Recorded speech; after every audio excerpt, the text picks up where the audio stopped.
Welcome, everybody, to another edition of Millennials Are Killing Capitalism Live. It's good to be with you this Monday morning. I guess 3 hours wasn't enough for the fans. I mean, the universal reaction in the comments was, you should do this every day. Where's Daisy? All of this stuff. And so we had to have Cena back to one to finish what we were supposed to talk about, which one of the things we were supposed to talk about was Iran and U.S. posturing towards Iran and where are things at with that, as well as Israel's stated desires around Iran. And obviously, there's been a lot of discussion about kind of reconfiguring the region and so on, and that obviously you can't really talk about that without discussing Iran. And we didn't get a chance to go there, so wanted to do that. It's always kind of, I joked a little bit last time, but it's true. I think maybe every conversation, at least like, I don't know, 3 out of 4 or 4 out of 5 conversations I've had with Cena over the years, it's been like, we are on the precipice of World War III. This is all that has to happen. And then Iran's going to do this. And then the US is going to do this. And then boom. And I joke about it, but it's kind of true. And I think it says a little bit about Cena's personality, but also a little bit about the United States and Iran, that there is always this the rhetoric is always very close to that kind of stuff. And in this moment, obviously, with all these planes and Diego Garcia, which we'll probably talk a little bit about that. There's a lot of question of, is that just for Yemen, right? Or is there a bigger plan to kind of go for Iran here?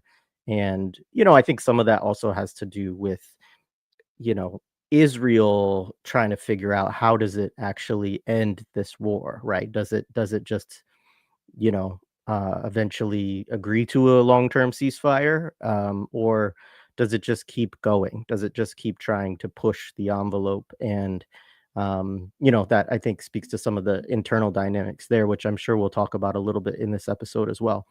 So anyway, really thrilled to be back with Sina today. As you all know, Sina Rahmani is the host of The East is a Podcast, which is an excellent podcast.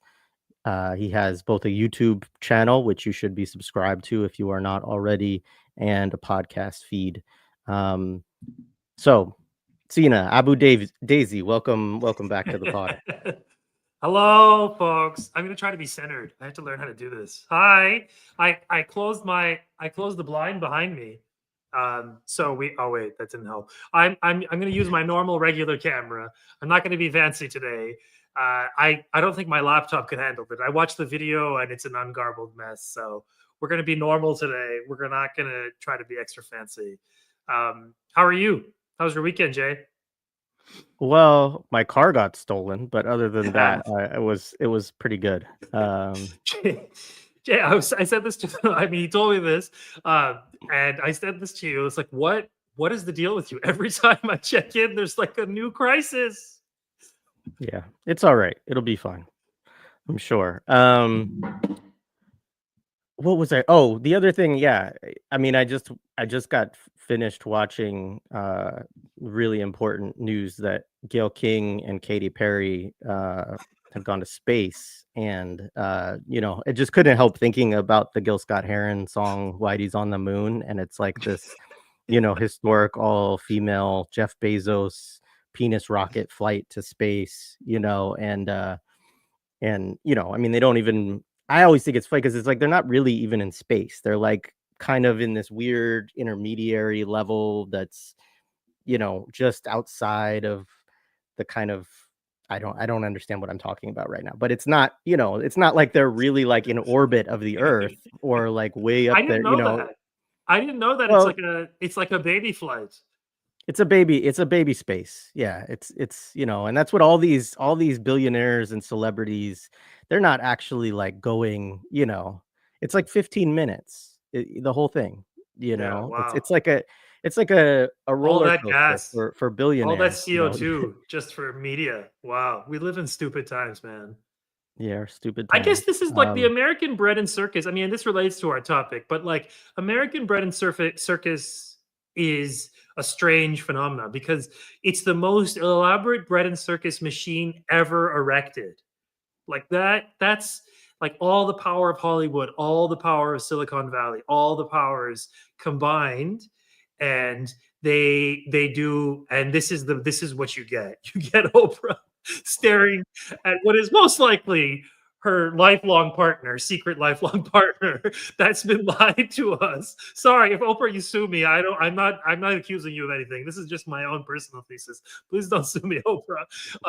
But like this fiction we have of like American power and how it projects itself into our lives in so many different ways. And one of the ways is through this cultural power of like making their like banal celebrity culture like our lives, making it the center of our lives, making it something like of the utmost importance. Like, you know, and I think we should get into this, but like how this operates in the context of U.S. foreign policy, imperial foreign policy, and the interaction between, and like the sort of holy trinity of like the third point of that is like American like ignorance, right? We Well, don't know what our country does. We have 800 bases of what? Like I that's just want to, yeah, I just want to say to that point, and it was part of the whole me thinking about the Gil Scott Heron song, right? Is that like, this weekend on Palm Sunday, you have the only Christian hospital and the only,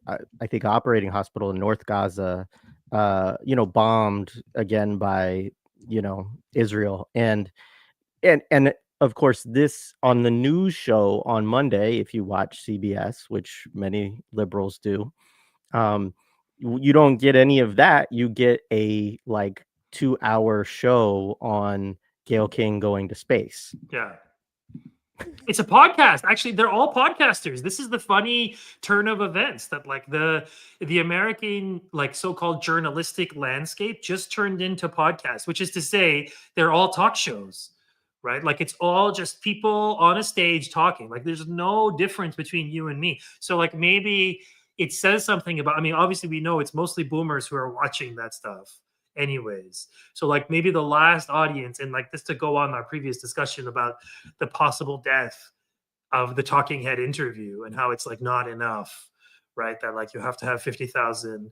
Okay, suborbital flight are merely a diversion. Imagine a company less rockets use the 60s and celebrating its progress. Wow. Hell yeah, Roberto. Thank you. So I think this is part of the issue here is that we don't actually talk about what's going on in the world. We have like vapid, like ruthless, um, evil. Some, a lot of them are like deeply connected to intelligence.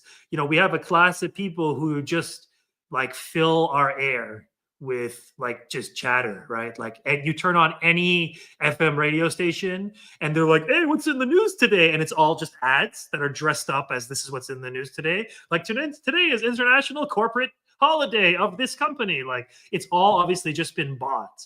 So this is one of the reasons why we exist, is that they've created a sphere for us, like a kind of there's a kind of vacuum for us to exist in, where the vastly important things of the world, like the U.S. is waging a war on Yemen and losing, that like that this does not get discussed. It's only you and a few other cranks who are made to feel like you're just like some outside marginal voice, and like that's it. And then the people who choose to join us can join us, right? And like YouTube more or less leaves us alone, at least for now, to do this.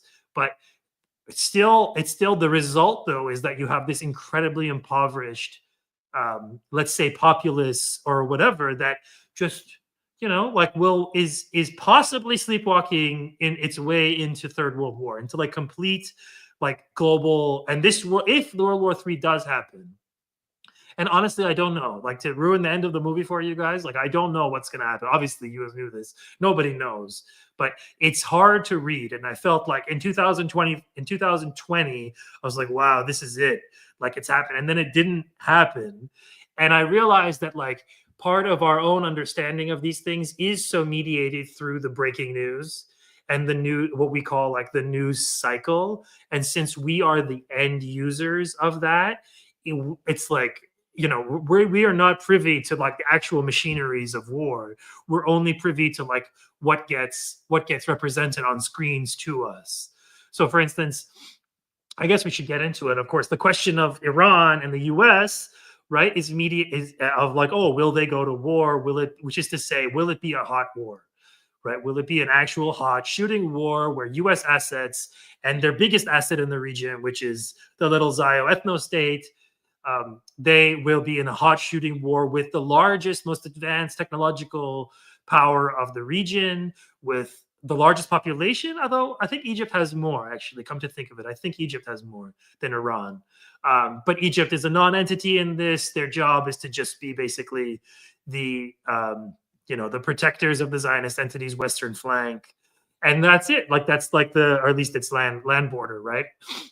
And so we are at this weird inflection point where like history is now catching up with all of us, which is to say, in 1979, 1970, end of 1978, 1979, Iranians overthrew their government, and it was a landmark act in human sovereignty, humans asserting their sovereignty. When I was a kid, people would compare it to the French Revolution, but that's just, I'm realizing now that that's just like a Eurocentric way of viewing the world, because it's just like, oh, this was a big deal. And what's the other big deal revolution? Oh, the French Revolution. So like, I'm not going to do that. But in terms of the scale of world importance, like you can draw a direct line from the Iranian Revolution to October 7th, in a sense that the Palestine issue was supposed to be wrapped up by now. It was supposed to be dealt with. 1978 was supposed to was going to be a very important year, and it would have been, and it should have been, for the imperialists and their Zionist entity. It should have been the beginning of the falling of a set of dominoes that, you know, more or less could have been resolved sometime around the 2000s, right? But that didn't happen, right? Palestinians, first and foremost, themselves said no. They had a whole intifada in the West Bank, and on top of that, their resistance capacity in Gaza grew over these years. But there is something bigger beyond this, which is to say that in our modern world, if you are a guerrilla power fighting an entity like the Zionist entity, fighting a military force like the Zionist entity, which has the entirety of the West in its backing, pushing for it, that you simply can't do that on your own. I'm sorry. Like, Palestinians would have been crushed if it wasn't for the external support they received from their allies, right? That's both monetary and military. Okay. And a big source, not the entirety, but a big source of that is Iran, the Islamic Republic of Iran. Right. So when I say that you can draw a direct line from October 7th to the 1979 revolution, I mean that. I mean that in a causal sense, because Iranians won their sovereignty in 1979. They won the ability to control their state and its resources, right? And for which they were immediately punished with an 8-year-long devastating war, with the help, which again, funded by the imperial powers, including the Soviet Union. The Soviet Union backed Saddam, right, in one of their stupidest foreign policy moves. And the entire world tried to nip this Iranian problem in the bud, right? And it didn't work, right? And so that war through Iraq, which was a proxy war, right, which is a proxy war, which is the same thing that they accuse us of doing to them, through Palestinian resistance organizations, which is such an insult to them, because it's like, oh, you think they need to be told by Iranians to resist the most violent racist force that wants to ethnically cleanse them? You think Iranians need to show up and tell them to resist? So anyone pushing this line about proxies and stuff, like, you have to immediately dismiss them, never speak to them, turn your back on them. Iran doesn't have proxies. Iran has allies, and those allies have grown stronger over the course of 45 years, where Iran's, as the sort of main backer of imperialist, anti-imperialist, anti-colonial resistance, which is to say that that's been its main role and its function. Now, one thing I want to immediately start with is that you have to understand the scales of these things.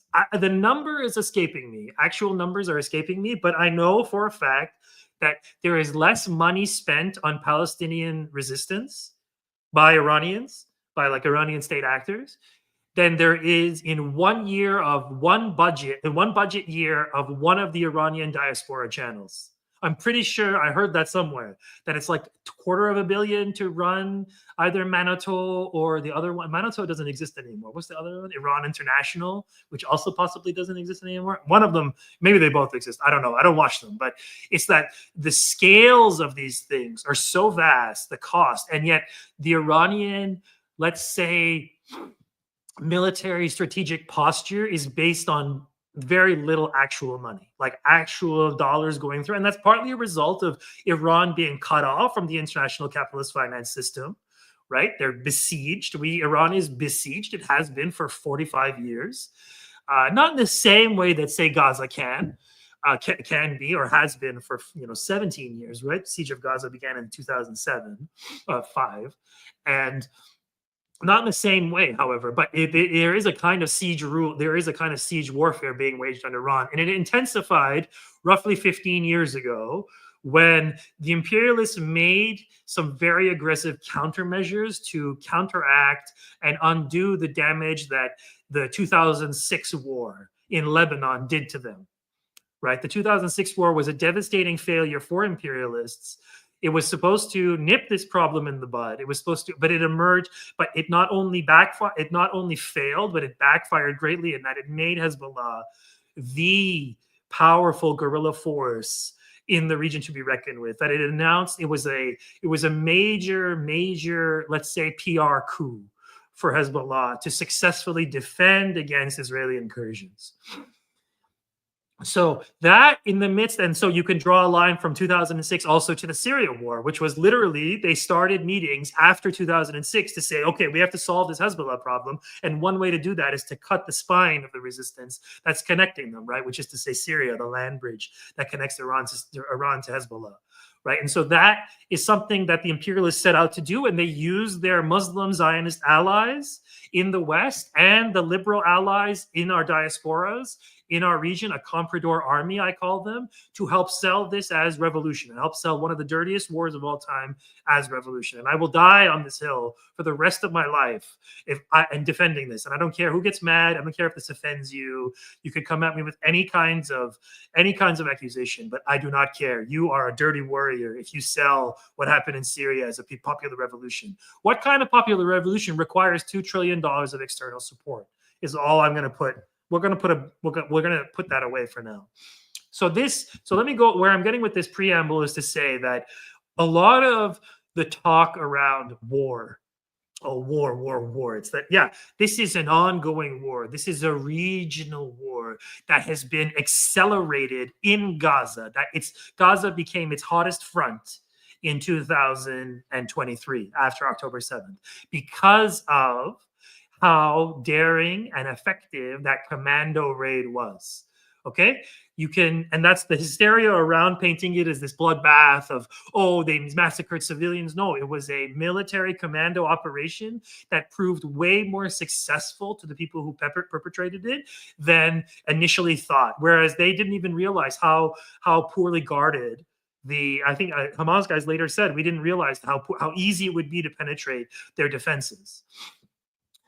So that is kind of how we start off to think about these like multiple theaters of war working in conjunction with each other under and really being not masterminded, but really coordinated through this one place, right? Through CENTCOM, right? Central Command, right? Which is like the American military's kind of fictional bridgehead, like institutional bridgehead. Like it doesn't exist. Right? Like CENTCOM is a collection of military assets and the kind of branding exercise for how the US empire distributes its forces and how it administratively places them. So they created this thing called they have this bunch of commands, Southcom, AFRICOM. I forget the other ones. Is it called Eurocom? That's so stupid if they called it Eurocom. I don't think Eurocom has one. Maybe the chat. It's probably just NATO, right? And yeah, it's NATO. That's true. NATO is, and so like it's more like, and so understanding this coordinated like genocidal opera, right? Which if you go to like the, Cost of War project run by Brown University, I mean, we're talking about 40 million people displaced. And they say 9/11 wars, but no, what they mean is the American genocidal war for West Asia, right? And Israel is it's one of its main assets in this genocidal war. And yes, we could talk about control and who is the agent and who is the head and who is the tail kind of thing. But at the end of the day, that you have to look at this as a regional war. That all of these things that are dressed up and sold to you piecemeal as like local conflicts, as whatever this, right? Like Iraq, Syria, Yemen, Lebanon. Lebanon is complicated because they were kind of doing this in the 70s and the 80s. That itself was part of a proxy war, but it was also that civil war, but it was like this external dirty war became one, because war is good for empire. Obviously, war is good for American business. War is good for American capitalism. American capitalism is war, right? Like that's its basis. But at the same time too, it's also good to screw with your enemies. It pressures with your enemies. It forces your enemies to make moves that they wouldn't make, that they wouldn't otherwise think to make. And so part of this is that the impossibility of an episode like this is when you talk about, okay, the Iranian theater, is that, okay, you're just talking about one theater of war, but these are all connected. I mean, I have done such a poor job, for instance, on Sudan, right? Talking about Sudan, incorporating Sudan into this analysis, like I've done a terribly poor job. And I'm only Me now too. beginning to realize, but partly it has to do with, it's that our own political compass has been so warped through so many astroturfed media campaigns selling you dirty wars as civil wars. So it's a very correct thing to sort of hear someone say, oh, there's a civil war in country X, which just happens to be a problem, a headache for a US empire. But we'll call it a civil, like that's why your brain should have like a tanky spider sense and say like, okay, what's fishy here? Like what's fishy in this arrangement, right? Because it takes a lot for a society to go to war at itself. It takes a lot for a country to destroy itself, right? And you can't just do it by yourself in most cases. You need someone helping you to destroy a country. You need someone to give you, like, you can't just go to the RPG store. Okay, maybe you can in places like Afghanistan. Like a lot of places are very armed, but like in most places that haven't been filled with arms for decades and decades, you can't just go and get this stuff. You have to have it supplied to you, right? And so that's what intelligence agencies are for, right? Like if you there's a map, and it's also like this is we know what Gladio was, right? We know that Gladio was what did they call it? What is it in Italian? Like the strategy of tension or something.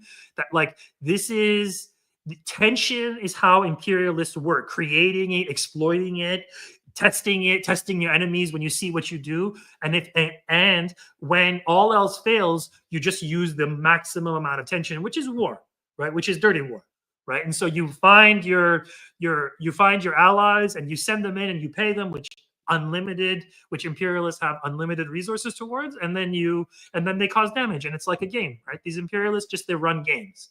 So all of that preamble, I'm sorry, is to say that this moment we're in is a point of inflection, right? Because there are all these different forces, all these different historical forces that have been unfolding for say 50 years, 75 years, however you want to bookend it, are coming to a head, right? So American decline in our region, right, which began decades ago, is rapidly coming to an end, right? The failure of the Zionist expansionist state is coming to an end, right? Which is why they have to put so many resources of their own into keeping the status quo, right? And the status quo for them is terrorizing Palestinians into leaving their ethnic homeland, indigenous Palestinians, right? So they have to put resources into that. They have to spend their interceptors. Last night I saw they fired 3 like THAAD interceptors, THAAD, or THAAD or whatever. Yeah, they're the same ones they use in like Korea. Yeah. Yeah, and they use 3 of them, and the US can only make 100 of them, right? So clearly, part of the strategy on the part of the resistance is to deplete the enemy's munition stocks, right? And the reason why there was a ceasefire at all with Lebanon and with Gaza was to resupply Zionists with American military hardware, right? So then you have to ask, okay, what is the purpose of attacking Iran?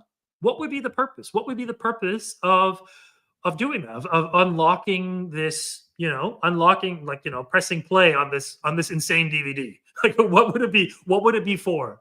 Right? Like, what would it get you for? It's like, well, primarily it would help the Zionists. Why? Because it would deeply entrench US forces even more into the region, right? As if tens of thousands of US forces who have moved into the region since the 90s, right? They used the Iraq War One to move into the Gulf, into the Persian Gulf countries, Persian Gulf era petrostates, and they use that as an excuse to just set up shop there so they can help intimidate Iran, right? If you are winning a war, if your enemy doesn't threaten you, you don't have to move 10,000 troops right beside them and set them up to be sitting ducks, right? Which is what they are, right? So the American military knows, the American deep state knows that it has tens of thousands of assets, human assets, just waiting to get exploded in the case of a war, right? That's it. That's that. It knows.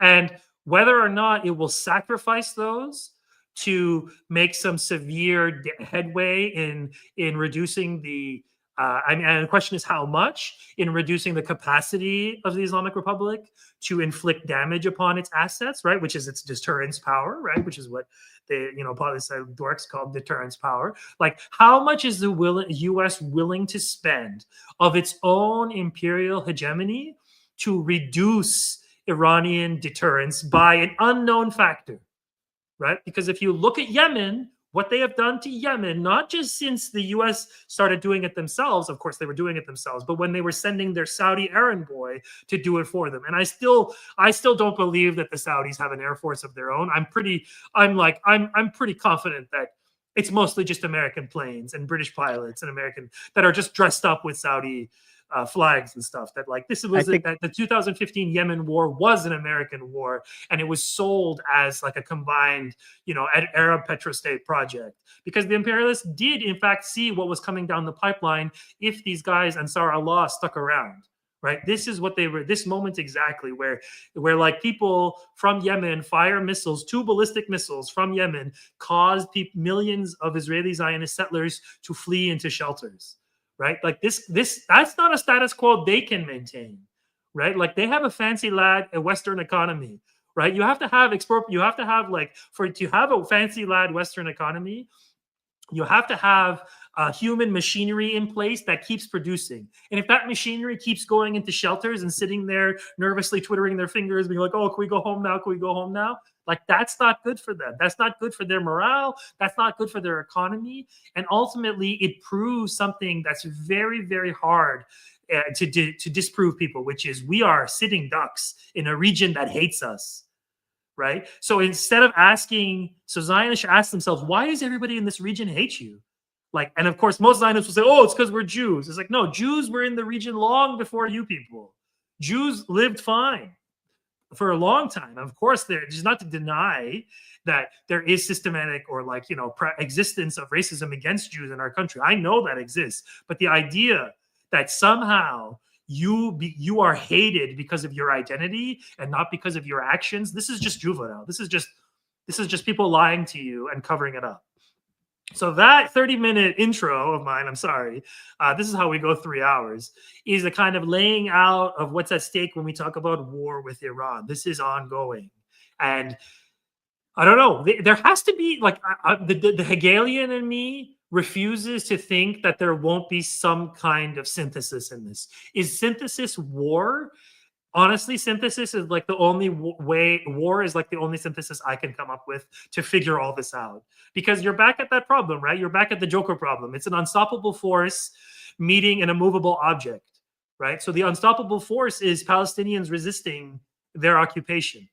Right? And people in the region resisting the imperial machinery put in place to keep that occupation safe, right? Because the violence inflicted on Palestinians is just one node of a vast network of violence that's done against the people of the region to protect this little entity. And sometimes that violence takes economic form. Sometimes that violence takes the form of war. But ultimately, all the parts of this machine have to be working to keep this entity just running. And we're talking about a country of like what, 6 million, 5 million, and 20% of that are Palestinian indigenous people who are hated by their own population, who are hated by the other 80%, such to the point where, you can't even get shelter. Like a lot of them don't have shelters to access or whatever, right? That like their lives they're literally second class people, right? Which is like the Zionist machine. So I don't know. I mean, chat, you tell me, are you ready to die? Like, are you ready to die? Like, have you seen what I was watching? I was watching RoboCop. Okay. I was watching RoboCop this morning. Yeah, as one does at 6 a.m. because I'm normal, apparently. As I told you, I was watching First Blood on Pluto yesterday. So yeah. Okay, but it's 6 a.m. on a Monday? What's wrong with me? I was watching RoboCop, and then that was the original RoboCop, the good RoboCop. And I realized I remembered back to the reboot from like 2014, and the reboot starts with, I mean, people in the chat may know this, but if you haven't, go watch it, because it starts with this insane I guess like sort of sequence or whatever you want to call it, where it's like, I think it's like 10 minutes long or so, where they are demonstrating the power of these sort of tech robots that are like the rival to RoboCop, Ed 209 or whatever. In the original, they called it Ed 209. But the way they demonstrate that is to show, oh, we're live from Iran, from Tehran, where our troops are occupying Tehran, right? And then there's this whole thing with like an attack on their troops, and it goes badly, just to like embarrass, like the people who own that. And it's like, oh, these, and if you watch it, the Farsi is like the cringiest Farsi you've ever heard in your life. It sounds like some dopey Iranian American kids fooled the casting director into saying that, oh yeah, we're fluent in Persian, and they're like just some like goofy American Iranian kids trying to make a check, trying to make like a few bucks as extras in this fucking movie.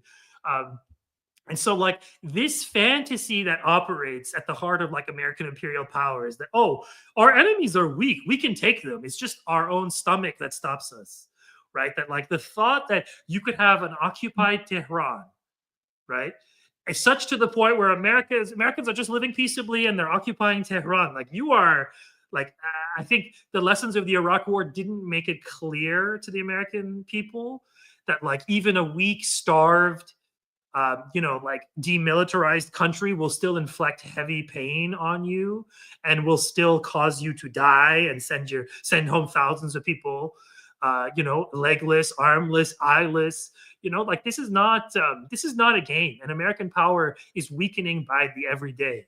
And so, if anything, and this is ironic, and I'll end here.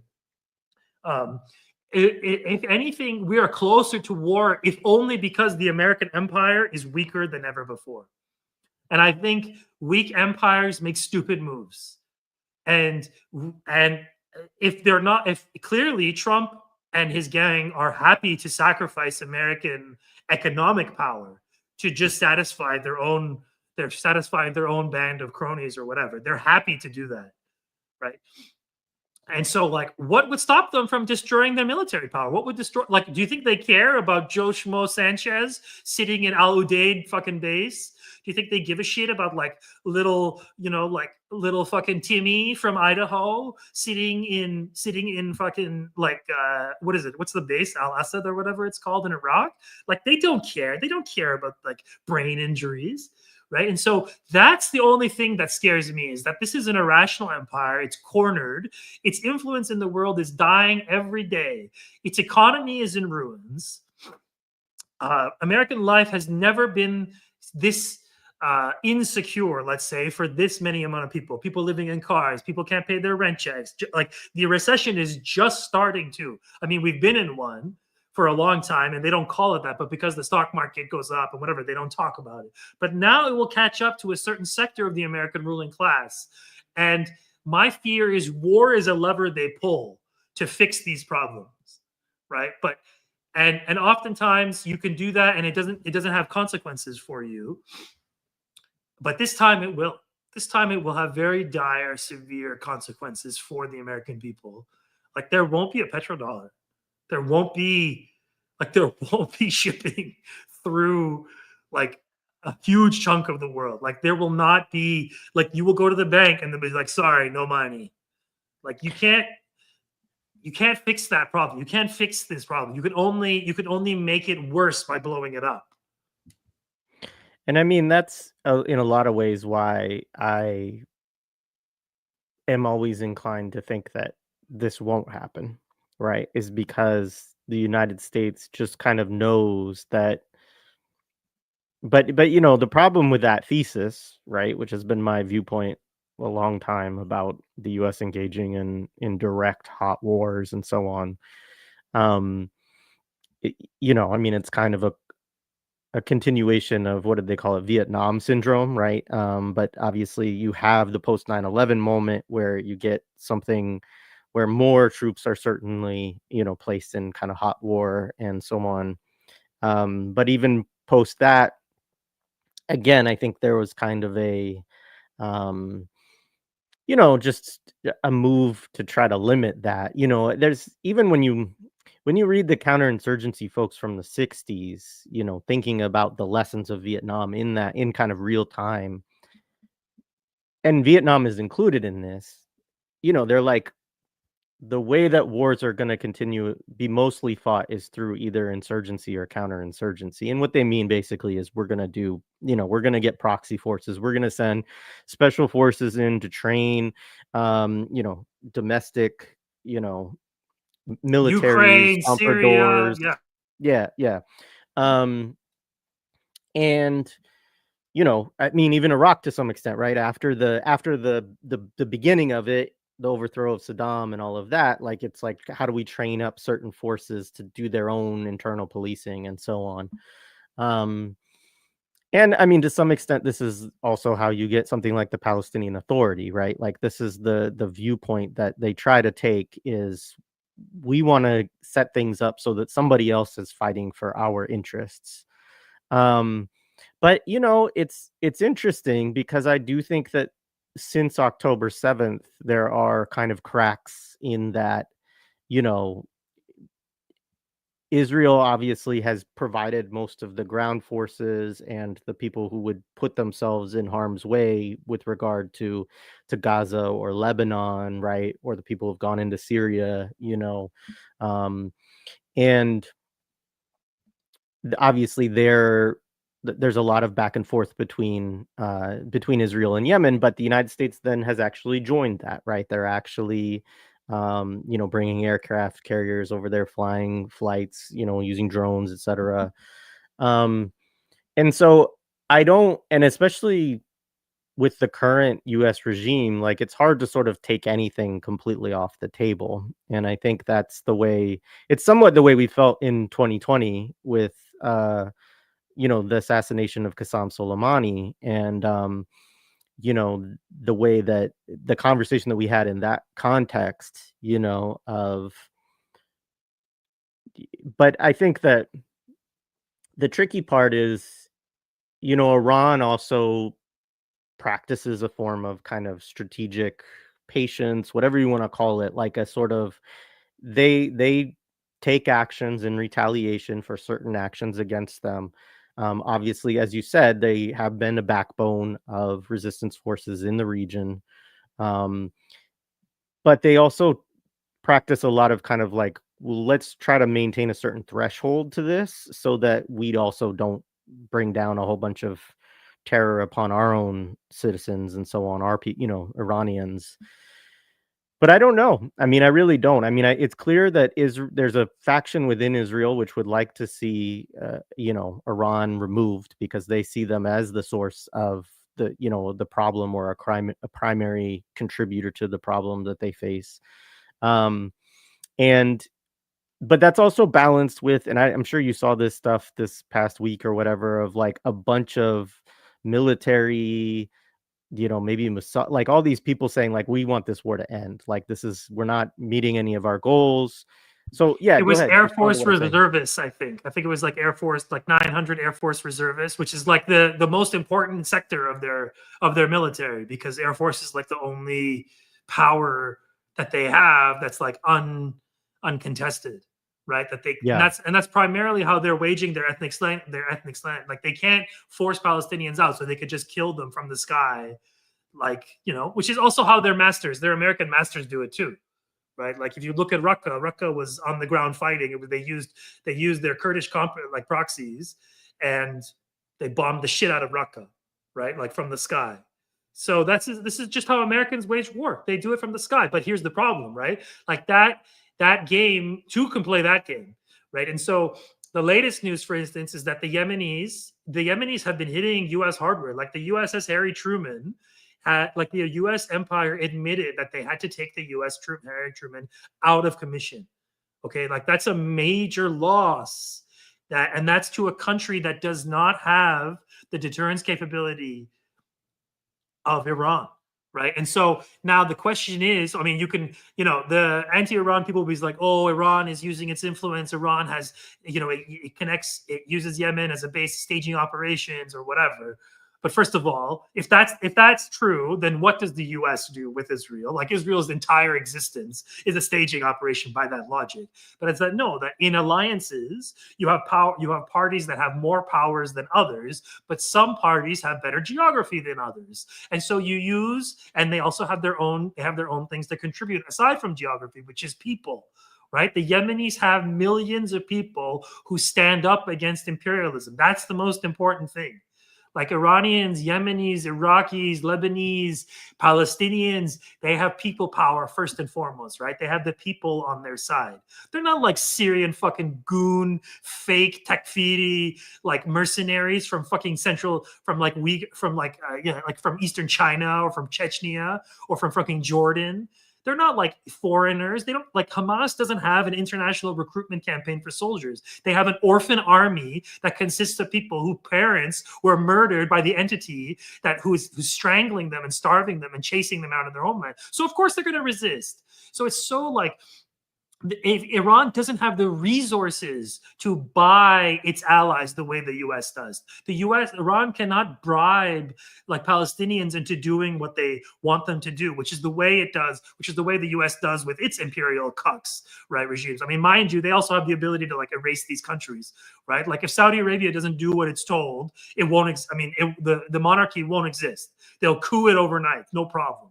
Right? Like same thing with Jordan, same thing with a bunch of other fake Arab states.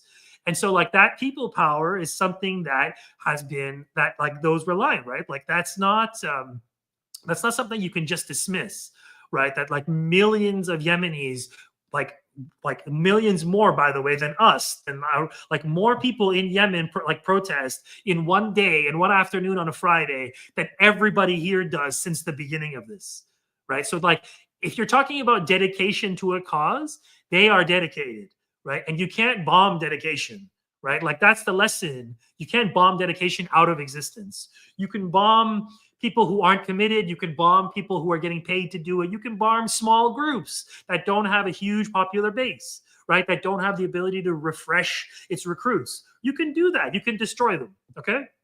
Like I think the example that I use, and maybe I should be careful making this analogy, but maybe I should have Justin on to learn more about them, and I should just do my own studying. But the Tamil Tigers, right? The LTE Liberation Tigers of Tamil Etalan, I think I got that right. I mean, they were defeated by the it seems like the Sri Lankan state, but the Sri Lankan state was working with a much more powerful ally called the Indian military, and they helped defeat them, right? And they like murked the guy, the leader and stuff. They just murked him. They murked his entire family after humiliating them, right? It ended that, right? Like you don't hear anything about the Tamil Tigers anymore. Now, maybe I'm wrong. Maybe there's like stuff that I'm not plugged into, but like that's a story of a guerrilla force getting defeated and fading into existence. Part of our moment right now, and this is what I really want to stress this for people who are listening and watching, is that the imperialists have a vested entry in making you feel defeated. They make you feel like, oh, you're on the side of the loser. You're on the side of the guy who died. Look how we erased Hassan Nasrallah. Look how we erased, not Osama Hamdan. Who's the guy in I forget his name, former leader of, God, his name is escaping me. They killed him in Tehran, right? A humiliating attack, humiliating assassination. The head of, maybe the chat will tell us. I forget. My brain is melting. Ismail Haniya.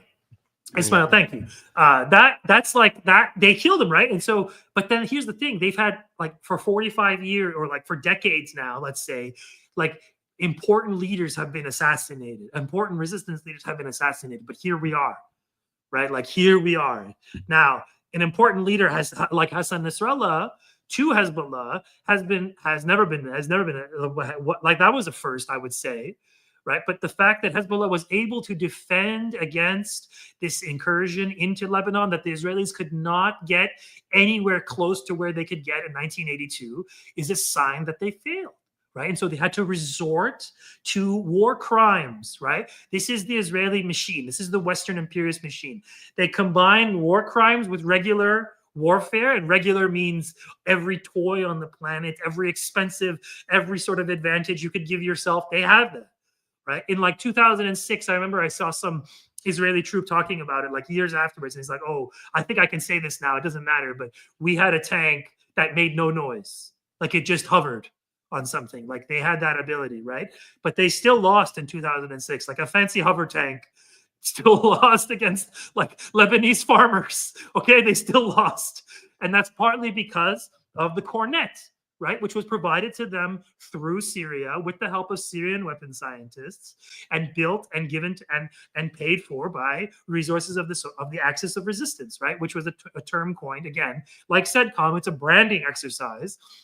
It was done to describe this web of state and non-state actors who are fighting Zionist expansion and American imperial warfare, right? Like these are just facts. This is not me being some tanky. This is not like, these are basic facts, right? And so here our difficulty in a space like this is that the basic facts elude us, right? Like the basic facts are not elude us, but they're hidden from you.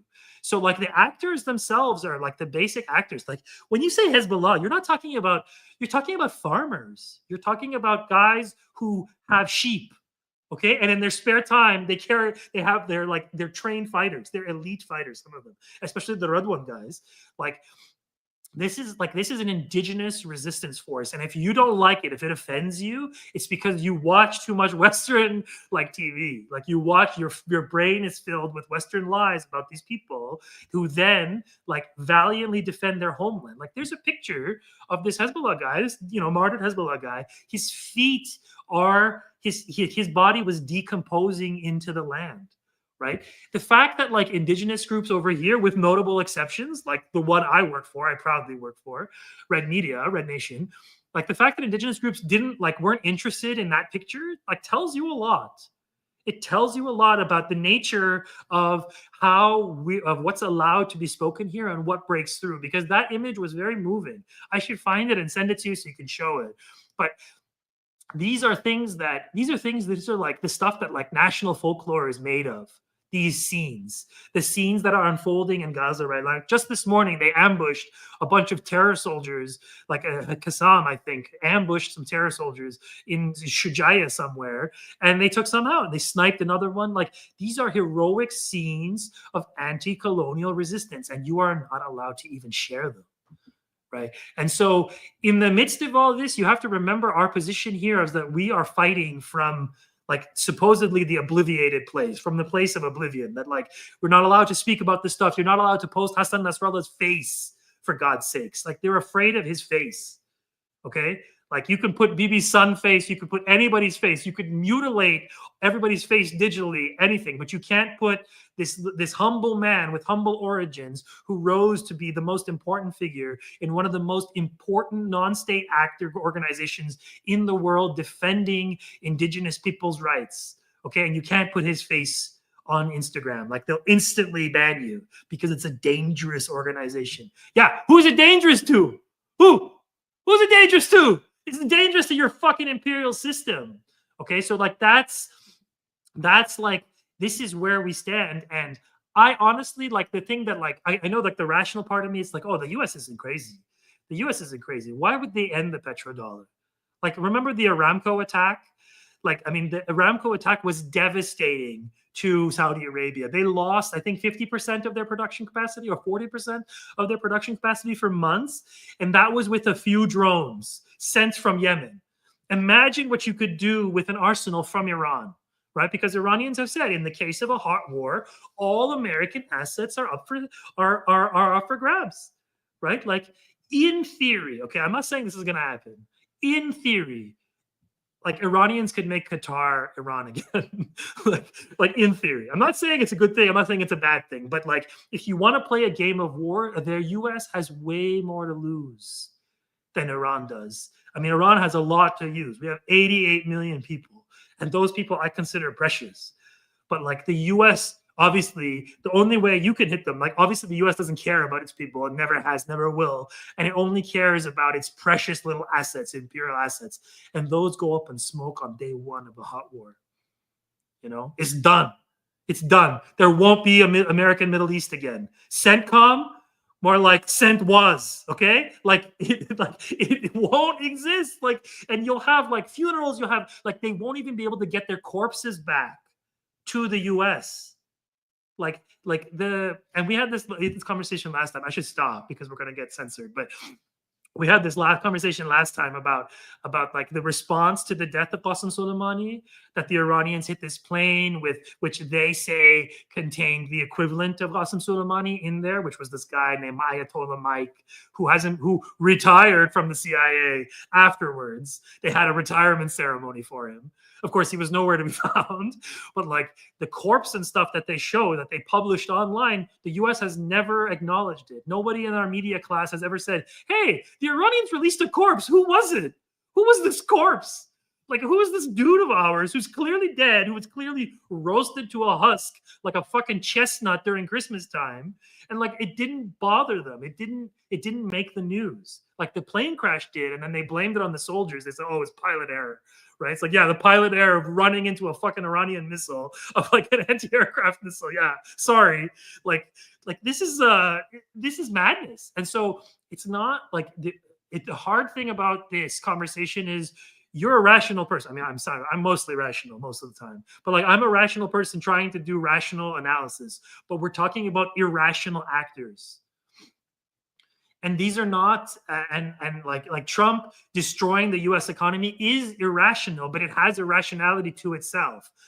The US destroying the petrodollar to extend the moribund career of fucking piece of shit genocider, I won't even fucking say his name, Netanyahu, like that's not rational. That's not rational. It's not. I don't care what this entity means to you. It's not rational to do this. The US should have leaned on Israel to nip this in the bud in December. Okay? December 2023. Okay, they should have nipped this. Okay, they said, oh, which is what they usually do. Okay, you smashed some Palestinians, you had your fun, now negotiate and figure this out, which is what happened in Lebanon 2006, right? And that was after a month, okay, or 3 weeks even. And so there is something about this that like doesn't pass the smell test of rationality. That like, and I think ultimately it's because genocide and ethnic cleansing aren't rational behavior. That it goes against the fabric of humanity. And to operate like that, you have to turn off your brain and you have to turn off like the logic centers and say, no, this is our precious little boy. This is our precious little entity and our precious little race hate state. We have to protect it with all our might. We have to lose Taiwan, right? Because you remember in a shooting war with Iran, who's going to defend Taiwan? Who's going to defend all those fake Baltic states that just exist just exist for NATO, right? Like who's going to protect the EU Parliament when they start when the insane anti-communist, anti-Russia chuds really take over and they start doing crazy things like firing missiles from their own countries into Russia, right? Which is what eventually they will do. I think eventually the Europeans will eat their own shit so much that they will like the goons that have been put in charge in Europe by American neocons will continue this war, even if Trump pretends that he's ending it, which he's not, obviously. Anyways, I'll stop. I'm ranting. It's been an hour. Oh, I'm tired. Oh man, Sina, thank you. I don't even know where to go from that. I mean, I could read a quote from Lioness, Oh if God. you want. Yes.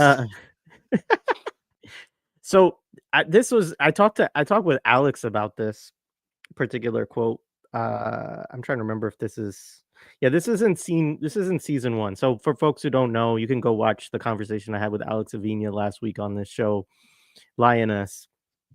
And there's this character in it that I call the market whisperer.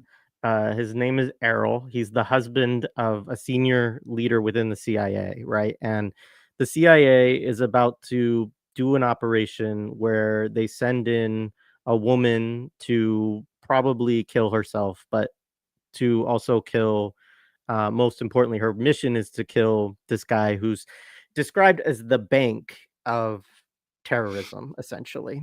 And like the implication is that it's ISIS, although of course in this series they like conflate all of these things together, and so like all terrorism is kind of like, a homogenous, single, so anyways, I'm gonna read this real quick. I was curious of your reaction to this.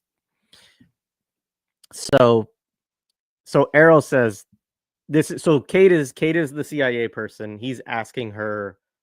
She's asking him kind of his opinion on this mission, which now the State Department is trying to stop the CIA from carrying out, because they've decided that even though they put this person on the number one most wanted terrorist list, that they actually don't want him killed, right? And so this is Errol, the market whisperer, talking about the situation. He says, "This is a tough one, Kate. We have so thoroughly fucked up the political structure of the Gulf states. The leaders we have placed in power need us to be the enemy of their people, or the people will start asking us why 0.6% of the population has income over $1 million and 41% of them make less than $10,000. Unrest in the region protects those in power, and we need them to stay in power. Iran is what happens when they don't. So we take our licks. We push it too far. Say they start flying into buildings, they take a beating. You're on the verge of removing the financial center of that unrest, and as tragic and awful as their attacks may be, they worry the unknown is worse." Kate says, "What do you think?" Errol says, "All this nonsense about climate change, we sit on the precipice of a third world war every day, and none of the global powers, ours included, has the leadership to navigate us through that without nuclear war. The sooner we get the sooner we get our energy from anything besides oil, the better chance we have of not exterminating ourselves. I doubt the species lives long enough to die from climate change." Kate, thank you for removing my moral high ground on this one. Kate, you've been doing this long enough to know morality doesn't factor in at all. At the end of the day, your job is to make sure our textbooks aren't in Russian. Survival is a better motivator than morality anyway. So, I Who mean, just talks to like this? What is wrong with liberals in LA? Who talks like, oh god? Actually, okay. What were you saying? Sorry, I interrupted you. no, I mean, I found it fascinating. Like, there's all these kind of soliloquies that Taylor Sheridan will put in his ridiculous shows. And I've heard, by the way, that Red Media maybe, do they have a Yeah. Yellowstone breakdown or whatever, or a Sheridan Yeah, we've done a breakdown? lot on Taylor Sheridan. You look up Taylor Sheridan in our podcast feeds, and Yeah, right yeah, on. we've done a lot on him. But it's like it's funny on some level, because there's always these like kind of kernels in his shows where you're like, that's actually kind of an interesting Yeah, soliloquy you have going there. Like, you're basically saying, don't take yeah, out the Bank of ISIS, because ISIS actually, keeps things in order for yes, us in the region. And I know this is something you've talked about which before. is I mean, correct. Yeah, um and yeah, and then of course there's the ridiculous thing about our textbooks being in Russian, which is a running theme in Lioness. There's also the Americans can't even read Zoe's their own textbooks. How can they read other Zoe people's? Saldana also tells her daughter that she works in the CIA so that she doesn't have to speak Chinese or Russian. So yeah. It's so. I mean, that I guess my first response is like that's the true truths and a lie is that like you package like you use this is like a common tactic that you use, and I think this is true for a lot of different media machines is that you're good on one thing and then you turn around and you're terrible on another, right? And so like you create this insane fantasy called Lioness, which obviously is like some kind of Zionist game. It's just like a way of like, okay, let's send a message to our enemies using these culture apparatus, and let's also send a message to people from our own domestic audience that shows how strong we are and how ruthless we are and whatever, right? And like I think the fact that so much of the US culture industry is deeply ingrained in the violent military imperial machinery that like says something about the nature of like corporate and capitalist control and like the ruling class control over these organs, and insofar as you can be like you can you can do the worst things on the planet and they never get represented, right? Like, do you think they'll ever like they'll ever do a movie about like the bombing of Fallujah? No, they'll never do that. Like they'll never cover the like the bombing of Raqqa. Like they'll never show all the like evil things they've done. And if anything, they do it after the fact. And like when generations later, when the people who did it are dead, and then like they're the people who followed them 2 generations later read the history books and are passively or actively supporting the current government, but then use the past and say, oh, that was wrong what we did in the past. Oh, it was wrong to overthrow the Iranian government in that way. Oh, we shouldn't have done it in that way. We should have done it better. But like the underlying premise of all this is that American power is good and you have to maintain it. And the culture industry is a part of that. And it's in fact, I would say Lioness is one of their, or like Lioness is like an example of one of the places where they're the strongest, right? In the cultural realm. The US has untrammeled cultural power in English, I would say. And then because the American economy, the American capitalist machine has been so integrated into like the global Anglophone cultural machine, so that like everywhere you go, American movies follow you, American culture follows you, and the messages of American cultures follows you, right? To the point where like the vast dubbing industry of Hollywood movies, like the translation industry of like localizing it into those things. And then we haven't even got, and that's just like one facet of it. Then there's games, there's like gaming culture, then there's music, right? Then there's sports. And it's interesting. And like these realms, and obviously you've talked about this, is that this is where America's racialized underclasses are welcome and where they thrive, right? Like they thrive, like American blacks are allowed to thrive in certain fields. And those fields, we can name them. Like there's like a half dozen of them basically. And we can name them. And all of those are used for American power projection, right? Like that's not, I mean, and then there's like, I mean, sure, there's like weird cases of like Dennis Rodman going to like the DPRK. There's like weird like things, but like really what it is that like, and I know they tried with like LeBron and China and stuff, and LeBron is his own thing and whatever. But ultimately, it's like a representation of American power. No matter what the actual individual person's politics are, at the end of the day, these are embodiments of American cultural power in human form. And so this is one realm where like the contradictions of American life, whereas like you have this incredibly violent, ruthless, like military elite and ruling class and corporate elite that are basically all white, right? All white with like a few smattering of exceptional people. But then you have this machinery that is incredibly diverse, right? A military, cultural, sports, like hegemonic machinery that's incredibly diverse, that then, like uses that power to project itself onto the world, right? And so like the UK right now does the same thing. The UK has a war minister. I guess no, the foreign minister is black. The war minister in the US, I think, is Lloyd Austin still. No, it's Pete Hegseth, the psycho. But before that, it was Lloyd Austin, not Lloyd. Yeah, Lloyd Austin, right? Like this is not like this. The functionings of the American empire are one way we have to talk about this, but also the dysfunctioning of it and its inability to effectively control its enemies are part of the Iran story, which actually we should get into because we actually haven't talked much about Iran and all this. I know, I'm doing it again. No. We'll get there in a sec. I just wanted to say to your point that like this is also what produces the the MAGA kind of resistance, right? Is like the way that right wing and far right media has turned people against the kind of representational economy that you're talking about, right? So it's like the attack on DEI and all this stuff is not really like, I mean, if people really understood what DEI is, it is itself a counterinsurgent apparatus of trying to make these very, as you say, like very white supremacists, imperialists, predominantly white elites to make their system look like it's diverse and you can have a place in it, right? And that you can rise, you can be LeBron, or you could be Gayle King and go to space, or you can be, Imagine, Oprah, imagine right? making a career as somebody's best friend. Like I have the best friend. How come he can't make a career of it? All right. And but the point being that, then that this if you then do a bunch of culture war crap Yeah, against this, right?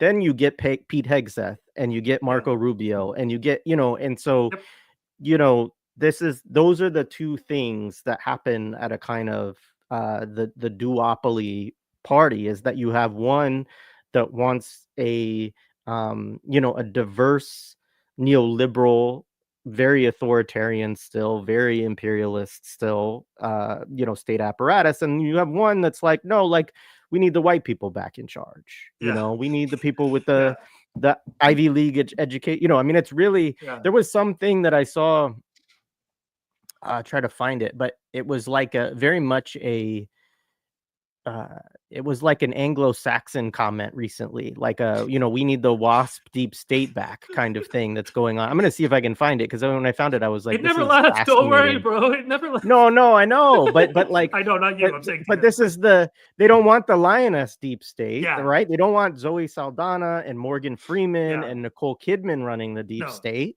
right? You want Pete Hegseth and Marco Rubio and, yeah. freaking, um, the Rockefellers Yeah. and, what's the guy? Why am Well, I also Dulles? this is Alan owning the Dulles. libs. Yeah, go Yeah, ahead. like owning the libs is their home thing, and libs do DEI. Like that's the like chud. That's the chud brain power in action. And yeah, you're right. Like they are destroying. Like they're destroying the human base of their own power in a way by going after what they think of as DEI undeserved. Like the Navy can't recruit enough people of any color.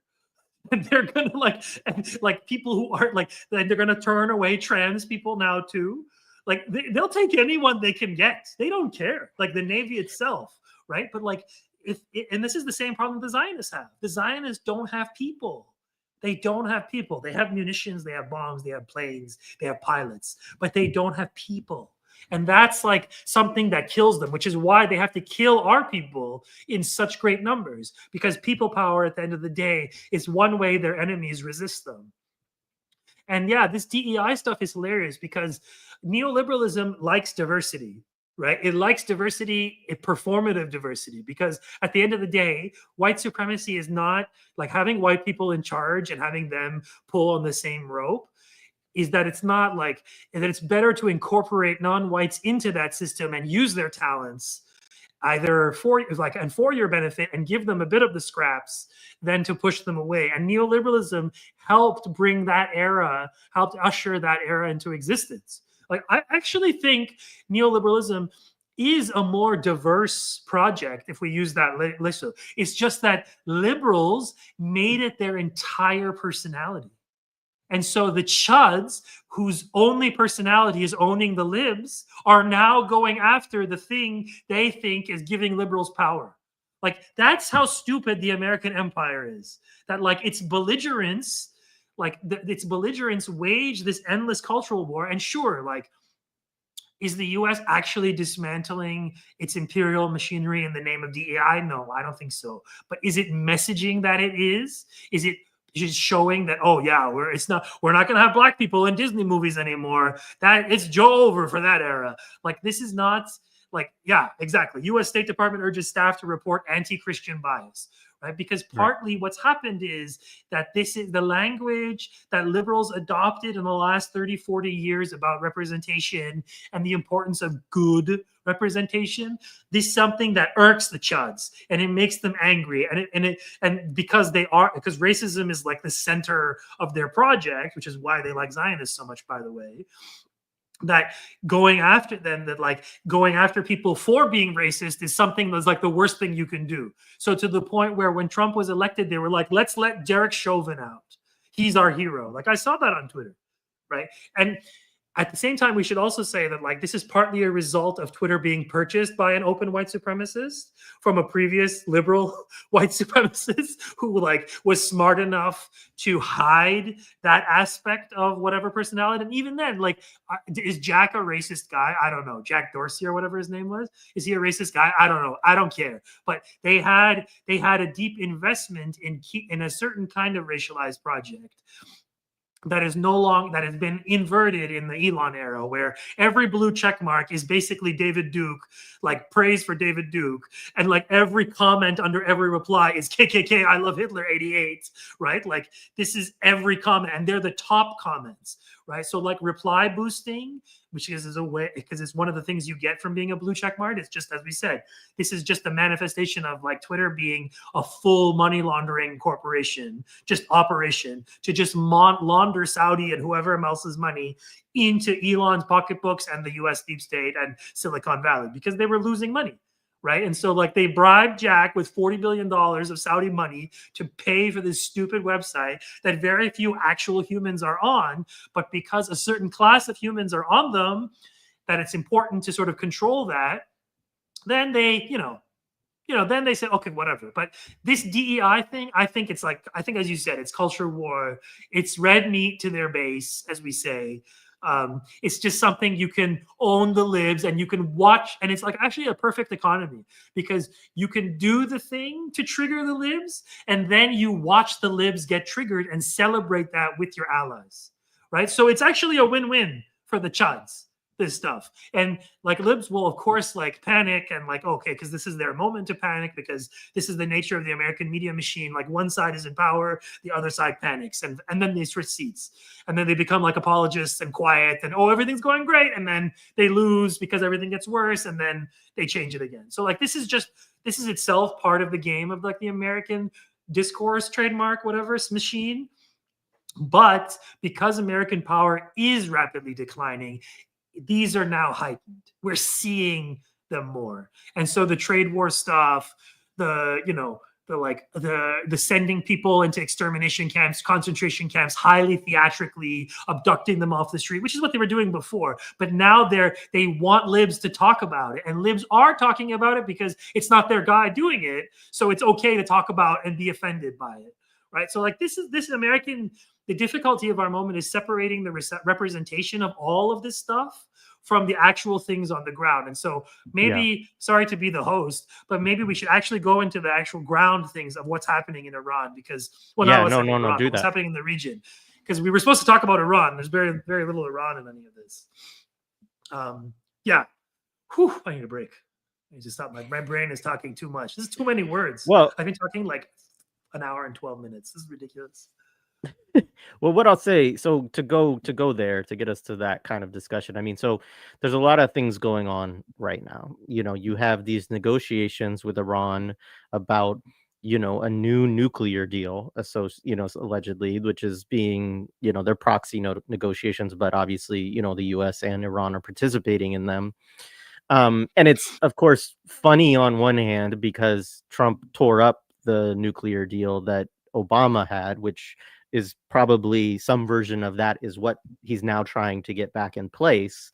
And then you have, at the same time, you have Israel saying that they want to, that their aspiration for Iran is that it be like Libya, which, Justin Potter on one of his recent sit reps said, this is the Israeli would like every state to be like Libya except themselves, that's their ultimate goal is that you be demilitarized without a meaningful state and the slave markets in your country and so on. Right. And so there's those things going on. You have, these two different, they're not at odds with each other. Right. But you have, this rhetoric coming from Israel. You have this discussion around, ensuring that Iran never develops a nuclear weapon. Right. And so there's negotiations there. There's also the US has mostly moved forces, it seems, to Diego Garcia, which is this, I think, basically atoll. I mean, it's like Yeah. It's like a island. Maybe it's a small island. It's British owned at the same time with the name Diego Garcia, which also doesn't make any sense because it's in the Yeah. middle of the East Indian Ocean or whatever. Like, I always think um, of baby Diego from Children of Men. He's like the youngest human. I'm like, oh no, baby Diego's gonna die in a hot war with Iran. um, and so all this is going on, and there's a lot, I think, intentional uncertainty being floated through, foreign policy discussion and, these imperialist newspapers and so on of, are the forces in Diego Garcia really for Yemen, or are they actually for Iran? Which is just, I think, again, like a kind of psychological warfare too, which I think is part of this as well. I mean, this whole this whole idea, I guess this is part of what I was saying earlier when I said most wars are fought kind of through proxies and so on, is like this idea that the apocalypse is coming, or that we're gonna see this World War III moment.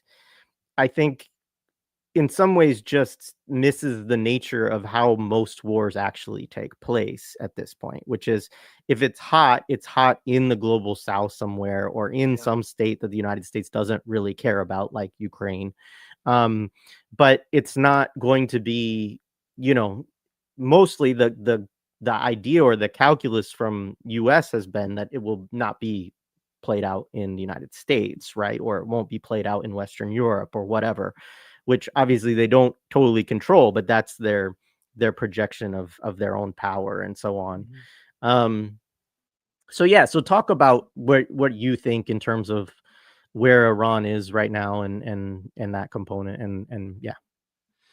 Yeah. I mean, this is a difficult topic because by all like by the visual, like I guess from everything that's happened in the last, what is it, it's 555 days, right?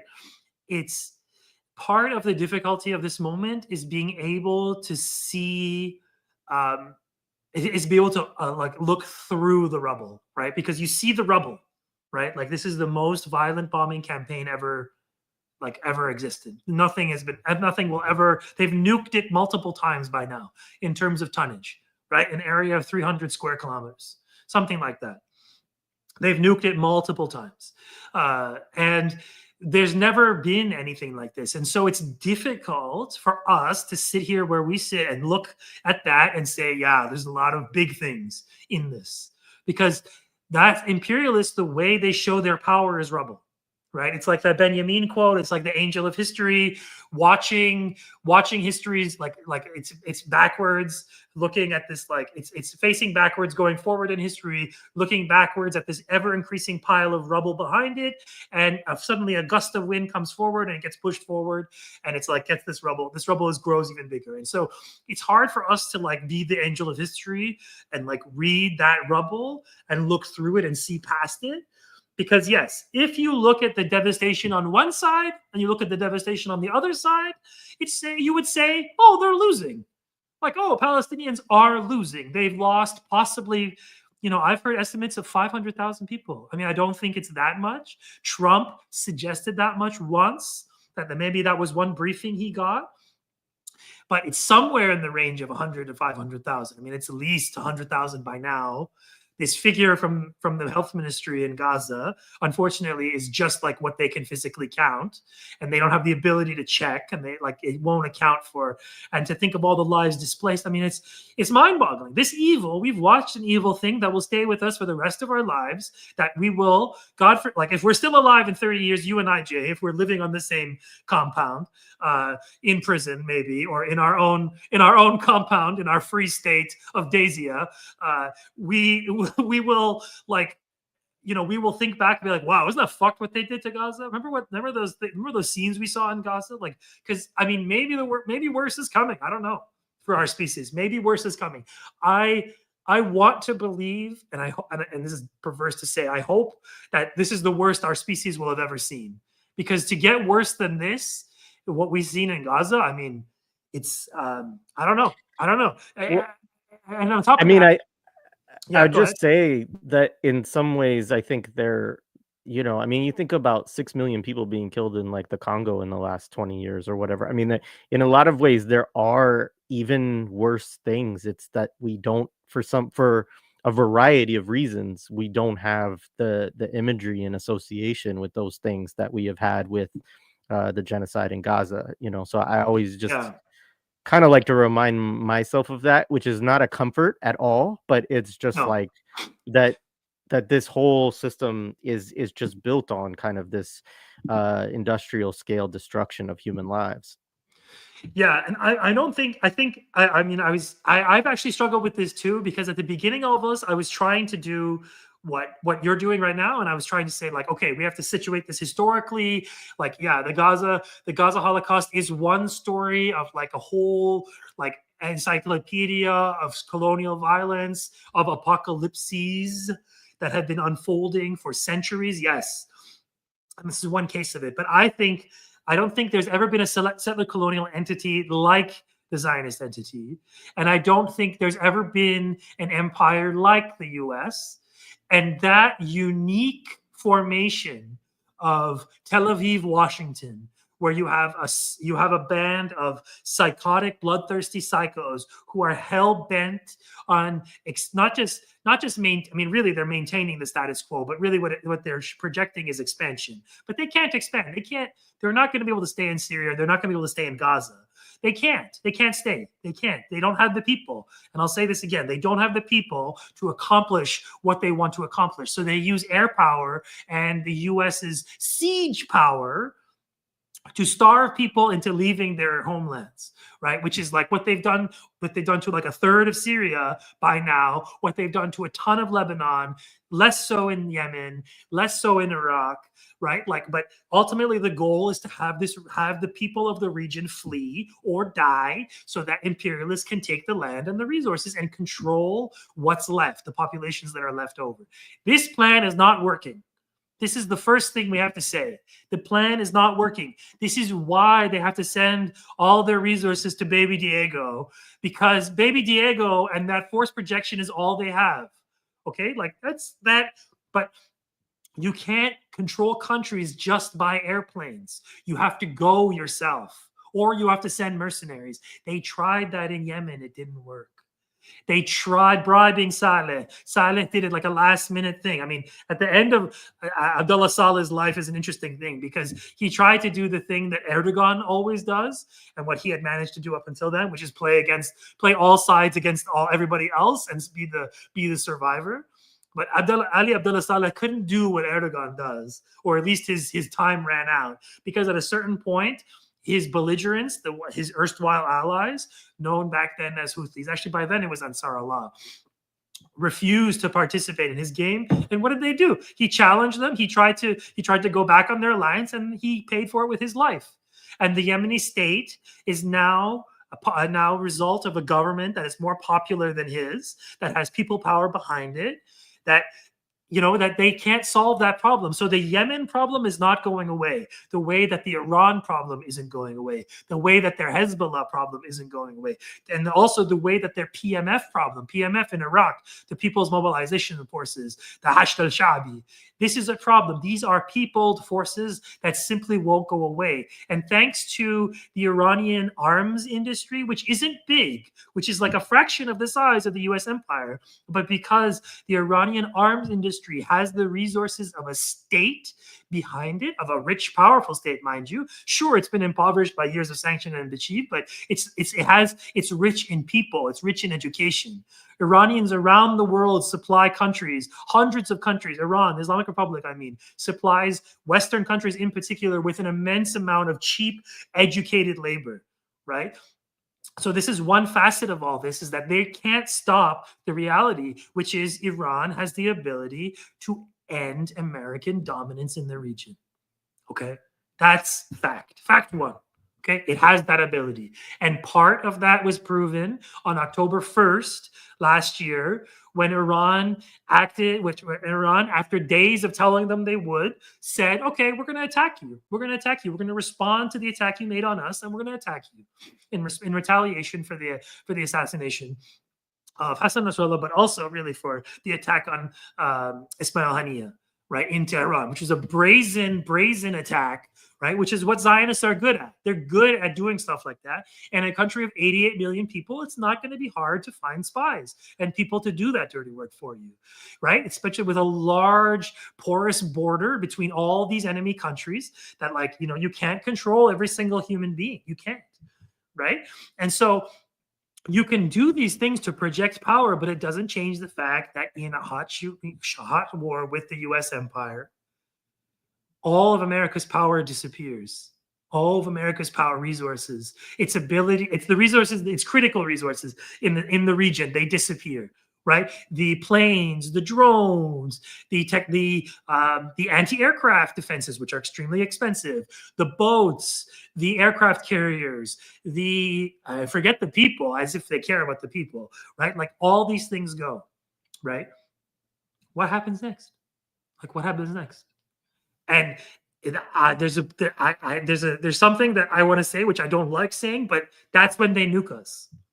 Like that's when they fire tactical nukes, because the US has nothing else other than to fire tactical nukes. And I think at the end of the day, even if they don't want to fire tactical nukes, the Zios will do it for them.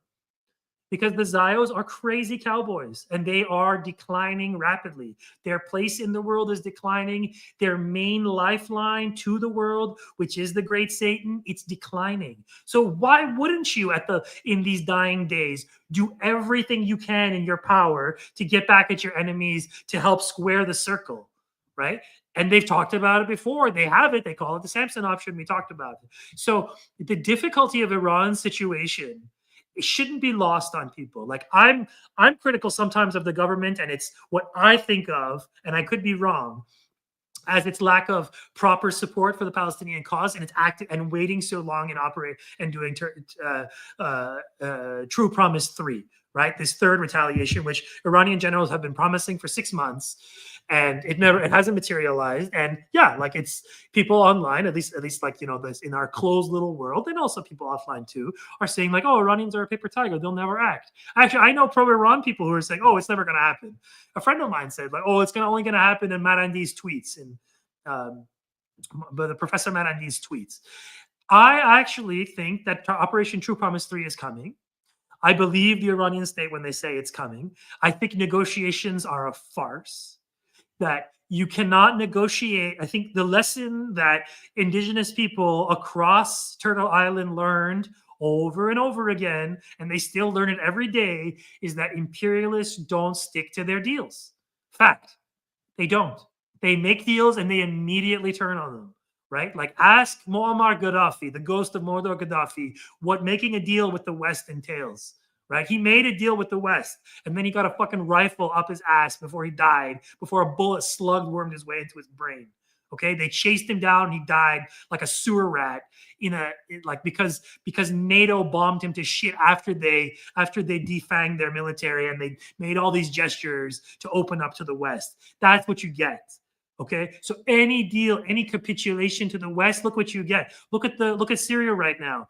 Its Zionist government refuses to do anything to stop Zionist incursions, and they've taken over a chunk of the country. They're within spitting distance of the Umayyad Mosque in Damascus, and Jolani is getting his debts paid off by the Saudis. He's traveling around the region.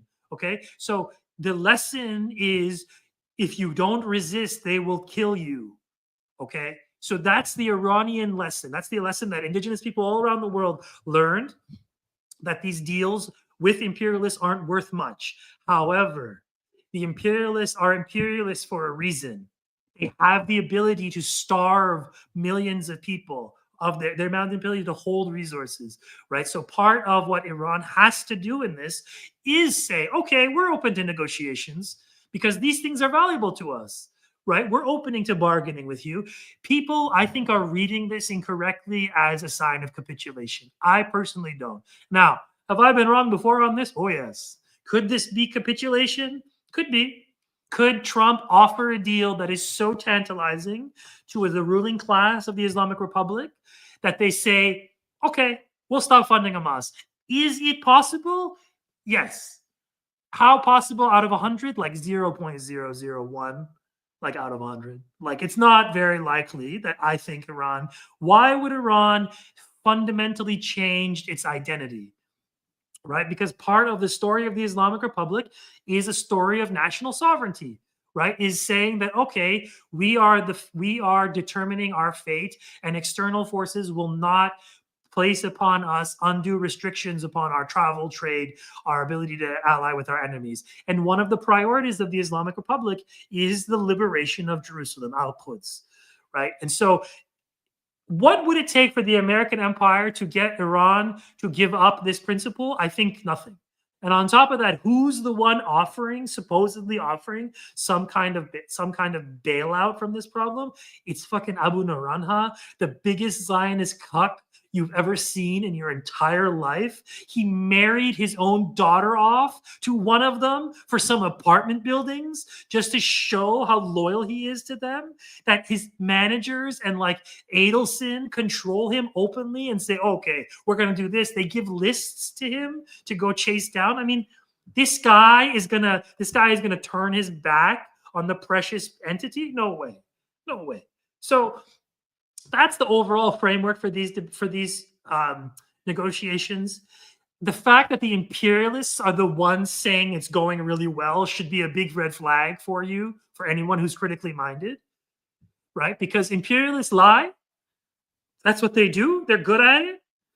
Okay, like sometimes anti-imperialists lie too. Sure, I'm not naive, but imperialists, like, they lie 24/7, right? So they said that, oh, there was a 45-minute direct negotiation after the talks or something. It's like that never happened. Like the Iranian side said, okay, we exchanged pleasantries and that's it. Right now, you can say to me, oh, Sina, you're just buying one side and you're not buying the other. But it's that one side is deeply invested in portraying this as a direct negotiation. It's the American side. And the other side is deeply invested in saying it's an indirect negotiation. Right. And then the Omanis will tell you that, oh, yeah, it was an indirect negotiation. The people doing the indirect negotiating are telling you, yeah, we're doing the indirect negotiations. Incidentally, the scene of these like Omani dudes going between rooms and being like, okay, this is what he said, is like the funniest thing to me. Like, it's so high school, and like it could be like a scene out of Harry Potter where like Harry is using Hermione to like send a message to Ron, and she's like, I'm not an owl. I don't know why I know that reference so deeply, but like it feels so stupid. Like this scene that, like, why don't you just talk to each other? But then you realize that there's a reason why Iranians don't talk to Americans, because Americans lie. So make them lie to someone else. Make them lie to an Omani. So you don't have to hear the lies yourself. Make the lies come through a third party, right? And so there's a symbolic dignity issue of not negotiating with the people who starve you, who besiege you, who kill your people, who kill your enemies. I mean, Trump is the one who signed the death warrant for Qasem Soleimani. Okay, like that's the reality. The Iranians put a price on his head. Iranians said we're going to get a retaliation. So like either one of two things have happened. Either these negotiations are a farce and nothing will come of them, or a fundamental block has been removed either on the Iranian side or the American side, or both, for them to have this. Because remember, 2015 agreement, the JCPOA, right? In Persian they call it Bajal. Like that was a squaring of the circle, and that was being waged as the Syria war was going very badly for the imperialists. That the Syria war was showing that they weren't going to win Syria this way, or it wasn't going to be quick. Right, that it would take a lot more years to win over Syria. So Hezbollah was still going to be okay with Iran. So at that point, they decided to say, okay, let's make a deal.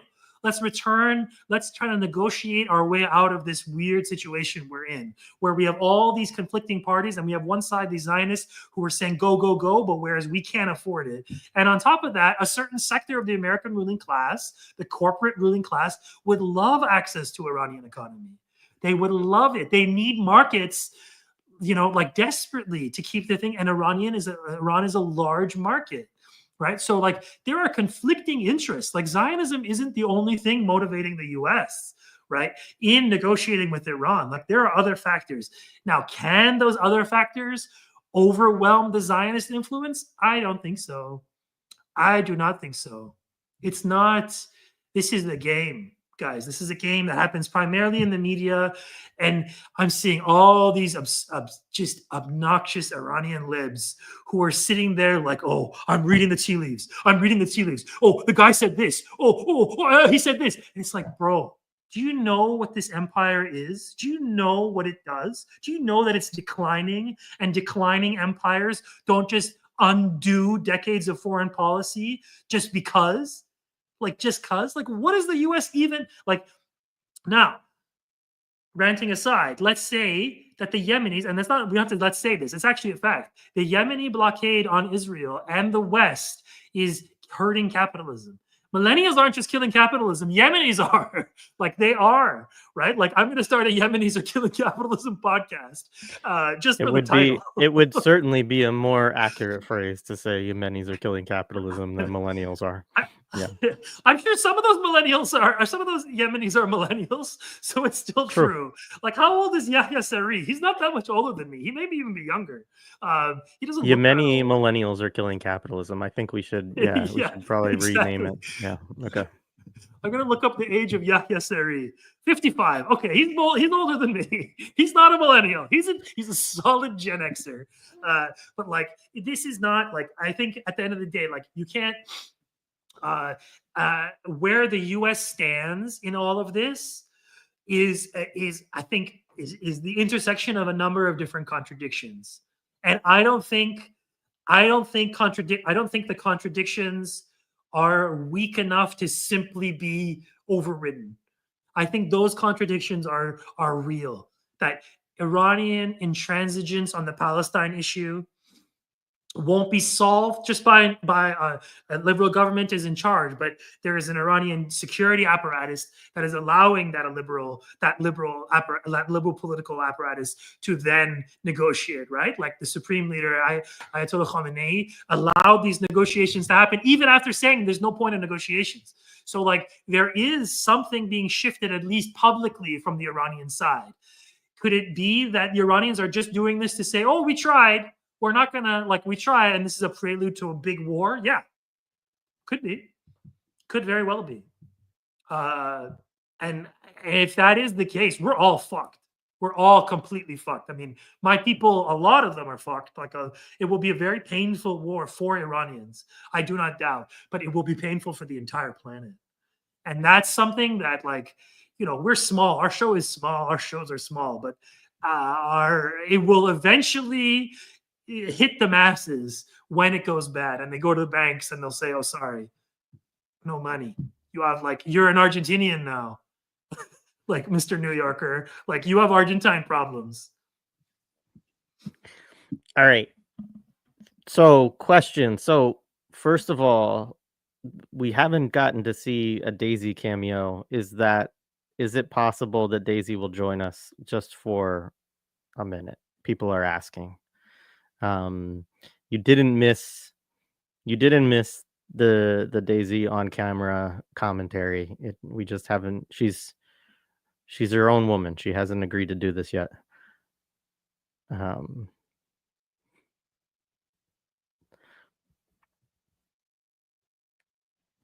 right.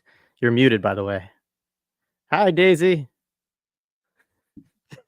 I think she actually heard you say her name. Look, she's Hey, all Daisy. toothless. Look at how toothless. I think she heard you say her name from my earbud, and she was like, somebody say my name. Daisy, say hi. That's Daisy. Hi. Hi, Daisy. You're on a big, serious show with lots of serious things. I'm a big boy broadcaster. Look, there's toothless. Oh, big yawn. Oh, toothless Joe. What are you doing? You know what's amazing about dogs? They don't have ticklish armpits. Tickle, tickle, tickle, tickle, tickle. Tickle, tickle, tickle, tickle, tickle. Tickle, tickle. Nope. Okay. All right. Thanks, Daisy. A Daisy, woman of the free. people. You want to stay around here? Let's see how long she stays. Daisy, you have agency now. Okay. How much Right agency? on. Right on. She smells things on the table. Yeah, I honestly don't know what's going to happen. Like, this could go any way. This could go any way. And Americans are sleepwalking. They will let their government do anything at this point, and they'll send their kids. I honestly don't think that there will be massive opposition to a war with Iran. I think, in fact, Americans will get sucked into it because at the end of the day, they are victims of a media machine, one of the most violent propaganda, or it is the most violent media machine. Violence in terms of what it's able to inflict on people. And I think that would be used to turn for support of a war if a hot war showed up. Now, a hot war with Iran would be so bad that it wouldn't be wall to wall support. There would be actual, and it would be inside the military too. Like I think there are voices within the U.S. military that don't want this war, and they never have. They never have. They like their lives. They like their salaries. They like their administrative roles. Like why would you blow that up? Like because Gaza? Like because you want to ethnically cleanse Gaza guilt free? Like that's it? Only to have them like because like let's say it works. Let's say the plan works out and they ethnically cleanse Gaza. Poof. They press a delete Palestinian button. So then they move into Gaza and they build their beachfronts. What would happen, say, if a Yemeni fired a missile into that construction crew building on a stolen, ethnically cleansed land? How many workers could they get to go and build it? How many soldiers will they need to protect the workers who are building Gaza? These are fantasies. These are fantasies. These are psyops. Like them selling land in Gaza to their wealthy base is a psyop designed to project power and principally for their own domestic audience to say, oh, we got this in the bag. We got this in the bag. These starved orphan army that's kicking our ass on the battlefield, oh, we got this. Don't even worry. Yeah, I mean, so I'm gonna put enemy media on the screen for a second here, but top story on enemy media today is what we were talking about earlier. Thousands of Israeli reservists and veterans back Air Force letter demanding an end to political Gaza war. 3,500 Israeli academics call to end Gaza war, return hostages, and new petition, et cetera, et cetera. But I mean, it's hard to put too much weight on these things, right? But at the same time, there's a lot of concern going on right now at a very loud concern within Israel about their ability to, I mean, even to keep, they're calling for an end. Right now, there's not troops on the, it's mainly just airstrikes into Gaza. And yeah, I mean, there's not the idea that there's an appetite to go back into Gaza and to try to confront Qassam or to expand Israeli troops to deploy them to Iran or something like that. I mean, again, I think that, like you said, these are fantasies. There's not there's I think that, and we'll see. I mean, again, I hate making predictions too because I'm usually going to be wrong about things. I mean, I don't know what's going to 99% happen. of my predictions are wrong. Like I was wrong about Syria. I was way wrong about Syria. Oh, I thought nothing would happen in December. I was like, oh, they have this in the bag. Nope. Yeah. All right. So there was, oh yeah, let me get back to comments and questions. So there was a comment or a question people had about whether we already talked about Russia and China in this in terms of brick trade or trade with Iran or other support.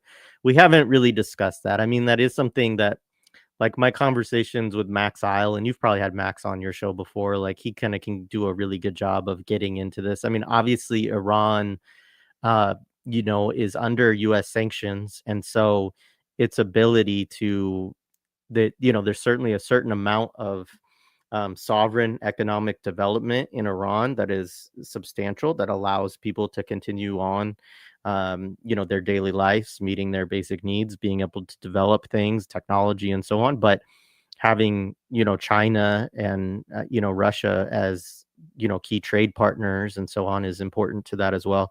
I don't know if there's anything else you want to say with regard to that, Sina. Yeah, I mean, there's two different things in this. There's Russia and then there's China.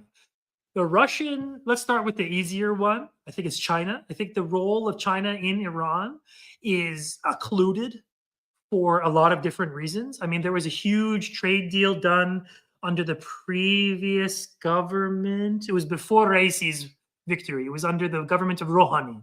There was a huge $25 billion trade deal. And at the time, I had a guest on, and Arash Joblali. It was about, you know, he was talking about how, like, this agreement, he was skeptical about the agreement. Now, and he was saying, like, where are the agreement? Where's the ministry agreements? Like, there's all kinds of bureaucratic things that precede an agreement like this, and they hadn't manifested.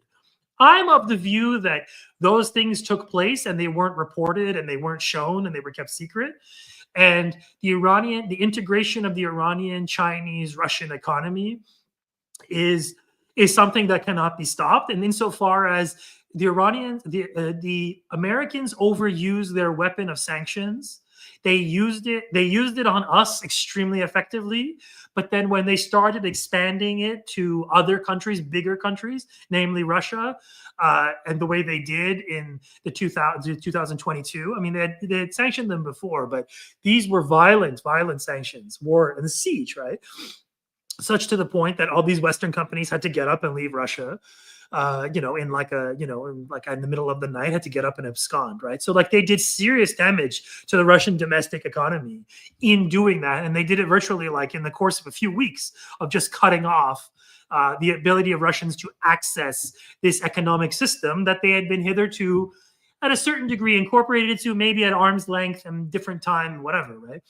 Now, the Iranians haven't been integrated into the global economy, and the few connections they had made over the course of these decades were violently cut off. Like, you should show a graph of Iran's GDP in the 2010s. It's heartbreaking.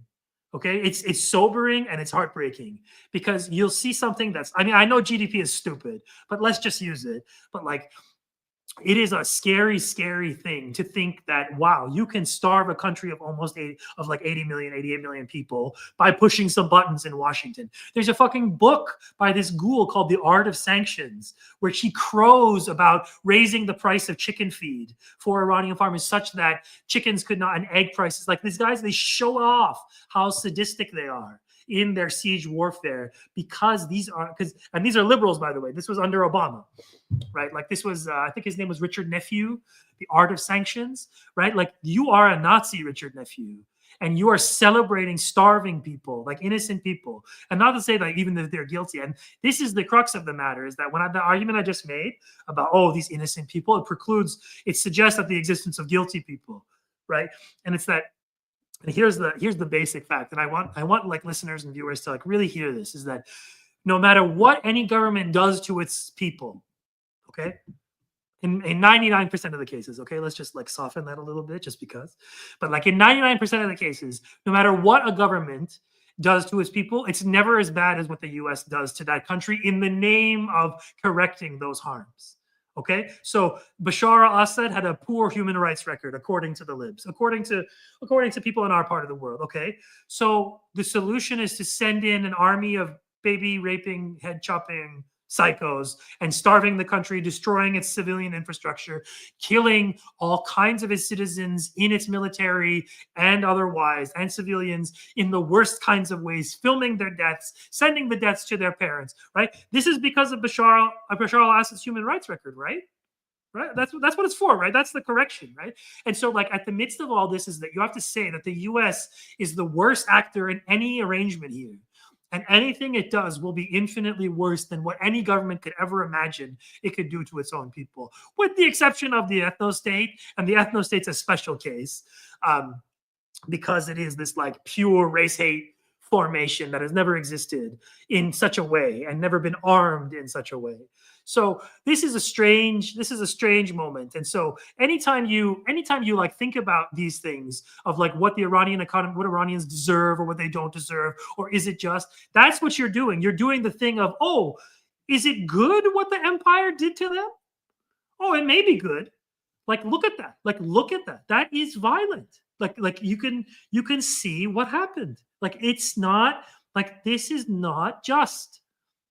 And look at that, 1991, after the war, right? Like, this isn't, they have kept Iran, they have cut Iran at the knees, okay? And this is the sad reality of our revolution, is that we did something And I am proud of this. I am an Iranian. I am proud of our accomplishments as a people historically. We did something that can never be undone. We threw the great Satan out. We humiliated them. We kicked out their pathetic cock sovereign that they put into power twice. Okay, that guy got abdicated twice. The only monarchy in the world which abdicated 3 times. Okay, and still okay. The 3rd time it stuck, mind you, because the father abdicated once too. He was forced out by the West, and then the son left. He abdicated out of fear because he was a pathetic coward. They had to go get him in Rome and put him back in power, and then he abdicated for the 3rd time and dies alone in Egypt because his former patrons were too embarrassed to do anything about the cancer eating away at his body, and it was better to just let him die. Okay. That's the reality. Iranians accomplished that. And we kicked out the Satan. We went into their den of spies, called their embassy. We arrested their agents for the crimes they do against our people. We humiliated them in the whole world. And we showed them that they can't do anything to us. So what did they do? They showed them that they in fact could do a lot to us, in fact, but they do it indirectly. Right? And that's the imperial game here, is that they can't go at Iran directly. Because if they do, they will die. They will hurt their system more than help their system. But when they do it indirectly, everybody wins. ISIS is one way. Iraq was another way. Syria war was another way, extremely effective way. Right? The insurgencies in various parts of Iran, Baluchistan, right? Those are another way, less effective, mind you.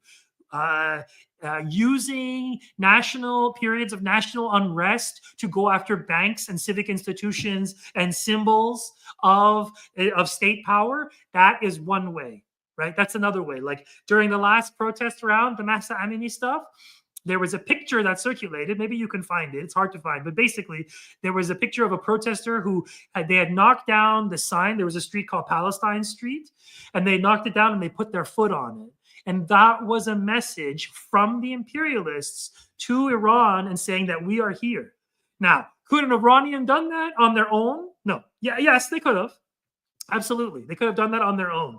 But the way that message was spread proves to me that this was the act of external forces who are using the actions of Iranians who hate their government, some of whom hate their government. I'm not going to deny that. I think in a country of 88 million people, it's impossible to have a situation where you don't have people who are against the government. And the question is how much and to what degree. And that's always it. I mean, we live in countries where the people are against the government, but nothing ever happens because the degree of that resentment and that rage hasn't reached a point where that manifests in a serious way, right? Like, and they also don't have external actors giving them weapons and guns. Like if the CIA gave guns to the Quebec sovereignty movement, you would hear a lot more about the Quebec sovereignty movement. If the CIA gave guns to the Alberta or secessionist movement, you would hear a lot about them, which would happen actually. Maybe that's coming, Sina. I mean, who knows? With Trump looking to annex, like maybe this is how that will take place. Is the arming of the Quebec sovereignty movement? Yeah, I mean, I would if I was like a CIA goon. I would be like, yo, that's a soft spot. That's a soft target if I ever saw one. Like whip up some Quebec nationalism, add in some Islamophobia to help things out, grease the rails. You got Alberta, they wouldn't even have to try that hard to get them to succeed. Shit. Like bye-bye tar sands, like bye-bye Canadian, land contiguity. Like, bro, like we're gonna be landlocked. Like, I mean, it's the same thing. You know what they could do is they could fund the militias in Idaho and then, do the same thing in Alberta, and they could create like a little statelet there, between Idaho, Wyoming, Montana, Alberta, like this, the Jay-Shell, Illinois, the sons of the Jay-Shell, Illinois will celebrate victory one day upon the streets of Chicago. I don't know, like the chaos that we spread, that the U.S. spreads around the world will eventually manifest home. I think it is. I think it's already coming. And I think like this moment we're in, again, is a dangerous moment, partly because the entity has reached a certain logical endpoint. It can't do what it needs to do and it needs the US. Like, imagine if it didn't have the US right now, even in just Yemen, right? Because they wouldn't have the early warnings that the US empire provides for them when they fire a missile, right? Like, they wouldn't have all the intel that keeps them from being destroyed, right? Because it's not military hardware that saves the Israeli entity, right? It's the deterrence power of the US and to some degree the Israelis themselves. I think they do have a deterrence power. They flex that in Lebanon, and but for them, deterrence power is destroying buildings, destroying civilian buildings. It's not fighting actual wars. It's that they go after civilian infrastructure, people, and they punish the people for resistance, which is typical, settler colonial warfare. I think there's a book called The First Way of War. It's really good. I was checking it out the other day, like last few weeks ago. Somebody mentioned it in one of our podcasts. It's like a U.S. military historian. I think it's about the Indian Wars. It's very good. This is just how like imperialists fight, but that ability has reached an endpoint. I don't like they are reduced now to in Yemen of just bombing anything they can find targets, right? But they can't. They get their MQ-9 Reapers shot down, $30 million each, right? Because they have to surveil them. They have to surveil the country to find possible places where they're firing missiles from. So they have to have that going all the time. Sure, they have satellites and stuff, but it's not as good as these drone assets. And what happens to these drone assets that get shot down? Right. So like you have this situation where you have the poorest country in the world defending successfully, I might add, against, and not just defending, like they pulled the Harry Truman out of commission. Okay. Now, do the Iranians help them? Sure. How much do the Iranians help them? Probably not as much as people think. I think that part of the story here, and we've talked about this in previous episodes, is that indigenous people of the world have now balanced the books in terms of military deterrence. Not to the huge, doesn't have the arsenal that the US has, but they can defend themselves by inflicting pain, pressure points on their enemies. Right, which to a degree was the story of Hezbollah in Lebanon, which is why they had to bomb Beirut so hard to punish them, and Becca and everywhere. Right, they're creating like a death zone between the country too. I mean, this is the extent to which the Zionist entity has to go to do all this. That they have to use all their powers, and yeah, killing Nasrallah was part of that. Decapitating Hezbollah was part of that. But what did it get them? It didn't get them into Lebanon any deeper than they could. I mean, yeah, they're there, they're occupying parts of it, but they do not have the power to hold Lebanon. They do not have the power to take Lebanon. They certainly don't have the power to hold Lebanon. And that's the thing. Like, we haven't used the Q word that much, but Gaza is a quagmire. Gaza is a quagmire for the Israeli entity, and Yemen will be a quagmire for the U.S. entity. And Iran will be the death blow to the U.S. entity. Like a war with Iran will be so bad, guys. It would be so bad for our planet. And I'm pretty sure the Israelis will think that, oh, we're going to spoil their victory by nuking Tehran. And after that, like, I don't know what happens to us after that. Like nuclear winter? I mean, I'm catastrophizing here, but if there ever was a time. Yeah, I mean, it's very hard to know what happens, I mean, and that's I think one of the questions of the world is like, China has been so patient, in terms I of. never answered that question. Yeah. Oops. Well, yeah. Distracted. Yeah, the China part. The Russia part I kind of answered, but the China part. I think first of all, the Chinese world system, if you can call it that, is an infinitely more just economic world system than the American imperial European one ever was, ever will be. I believe that the Chinese, in some ways, have lived up to the promise of 19th century liberal capitalism in a crazy, perverse way that it took like Chinese communists to fulfill the promise of like Adam Smith, and in a way. Of course, like and the sort of the teleological arguments about Marxism being the end, socialism being the end point of capitalism. Man, that's definitely tempting when you see China. That like, wow, okay, so that's how it, like, they just went from feudal capitalism to socialism with like a this is the argument that the crazy Maoists always have, is that, oh, they're fake socialists, whatever. But I think ultimately the Chinese world system is anathema to the world, to the American world system, if only for the fact that they are not beholden to the Middle East and its psychotic resource wars. I think that the U.S. and its entity are like all of its, they put all of their eggs in that basket, and there's not much American power left after they use that power in our region. There's not much left. They don't have enough resources to, and on top of that, a precedent will be set that, oh, you can destroy American hardware. And yeah, like that's it. Like you just do it. Like America, like Yemenis took out, like just think about that. Yemenis took out Harry Truman, the USS Harry Truman. I mean, show it. Show what the USS Harry Truman is and how big it is. And so Yemenis took it down. Okay, so like there's a military problem in all of this. And the Chinese, if you think the Iranians are a military powerhouse, wait till what the Chinese can do. And so like the US is too afraid to stand down against Iran. You think they'll ever do it directly against China? Hell no. They would have to be insane. I mean, they destroyed Ukraine to even take a little bit of a bite out of Russia.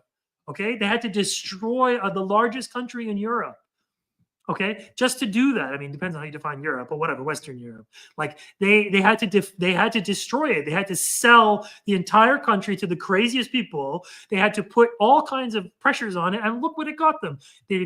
Crimea is lost, Donbass is lost. It's incredibly violent and disastrous for their country.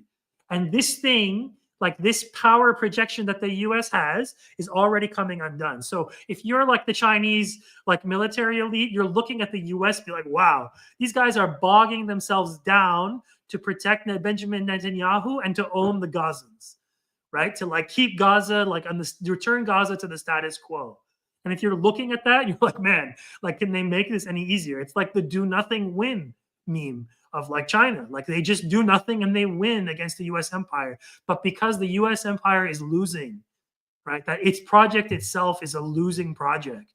And I think the fact that Iran, Russia, and China have come together as this, as I would say, a economic and military bulwark against the Western imperial. However it plays out, it's bad for the imperialists, because I believe that the Chinese will eventually upgrade Iranian civilian infrastructure, and it's already happening. And I do believe that the Belt and Road will fundamentally change, is fundamentally changing how these countries trade between each other. And trade to the Chinese is like something that they treat with like incredible importance, because that's like the basis of their own economy, right? Like they couldn't just be an island unto themselves. That they have to relate to the rest of the world. And the way they do it is through manufacturing, but also through soft power initiatives like building bridges, building national archives, like fixing the things that Americans use hard power destroys, right? That so this whatever you want to say about how the Chinese have been behaving during this war, which to my eye is not enough, but at the same time, what, like 3% of their trade is with the Zionist entity? Like I don't think China is much of a lifeline to the Zionist entity, and I think people who make a huge deal out of it are like missing the forest to the trees. And it's like, bro, Turkey does way more for the Zionist entity than China ever could, right? Like Turkey does more in like one jet fuel shipment from Azerbaijani oil that they refine, that one of them does that more than what the Chinese do in like a year of trade. So I think personally it's overdone. And I think the fact that the Chinese and the Russians are erecting an alternative world order because of the weapon of sanctions was overused. And I think that they saw how effective it was in Iran and were like, let's do it again. Like push the button again, push the sanctions button, but it didn't work. It didn't work. And they're pushing it now. They're pushing it now. They're doing the trade war. By the way, is that still on? I haven't been paying attention. So with China, yes, although obviously they carved out the semiconductors because they, couldn't, the whole West would fall apart without semiconductors from China. But it's mostly, I mean, most of the tariffs were paused for 90 days. And yeah, I mean, I do want to have bring a Marxist economist or two on here to have some discussions about kind of what's going on with all of that, because I think it's an interesting story in itself. But it ultimately, I don't think that the US has the power to just like tariff everybody and survive. Like it would just totally, destroy its own economy.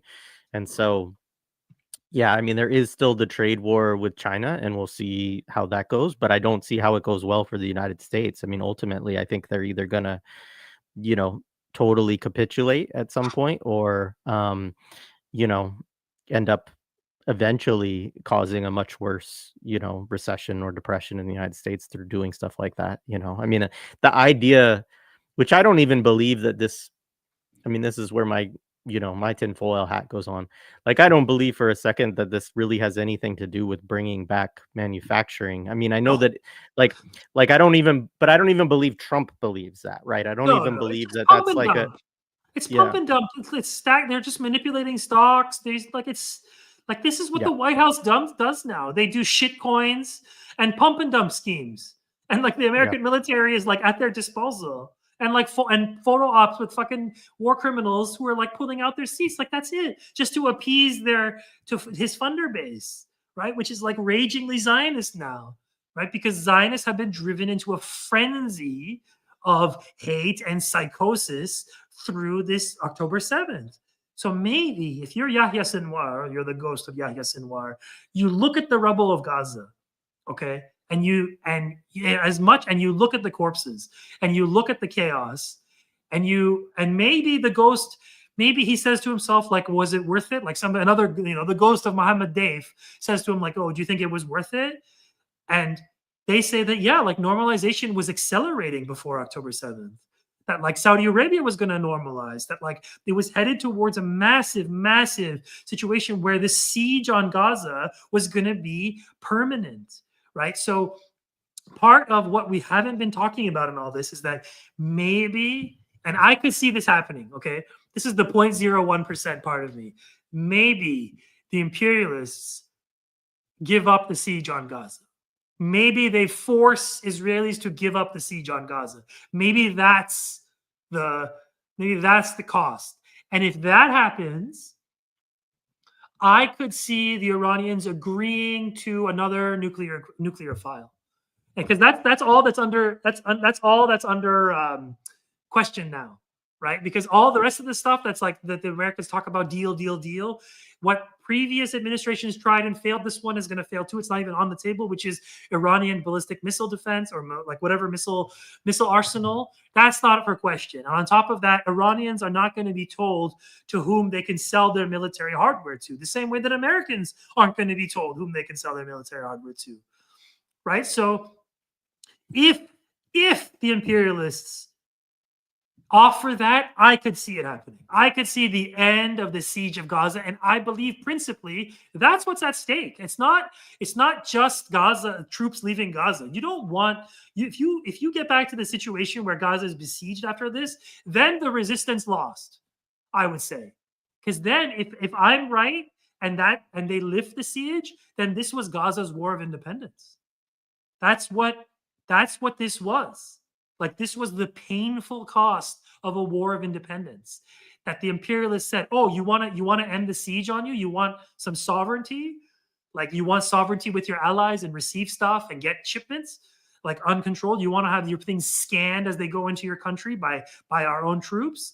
Then we're going to destroy your entire country. We're going to murder a quarter of your population. We're going to starve you. We're going to rape you in concentration camps. We're going to send our goons all around the world to insult you and lie about you, to say you did all these crimes." Like that's the cost of your independence.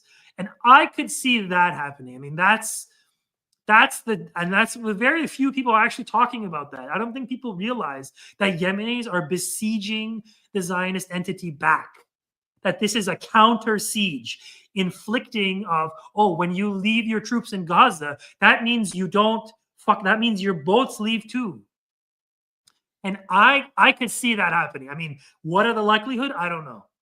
I'll be curious like what the chat feels about this too. We'll see if they have any thoughts. I'm gonna pull up some different comments. I do have to wrap up in a little bit here.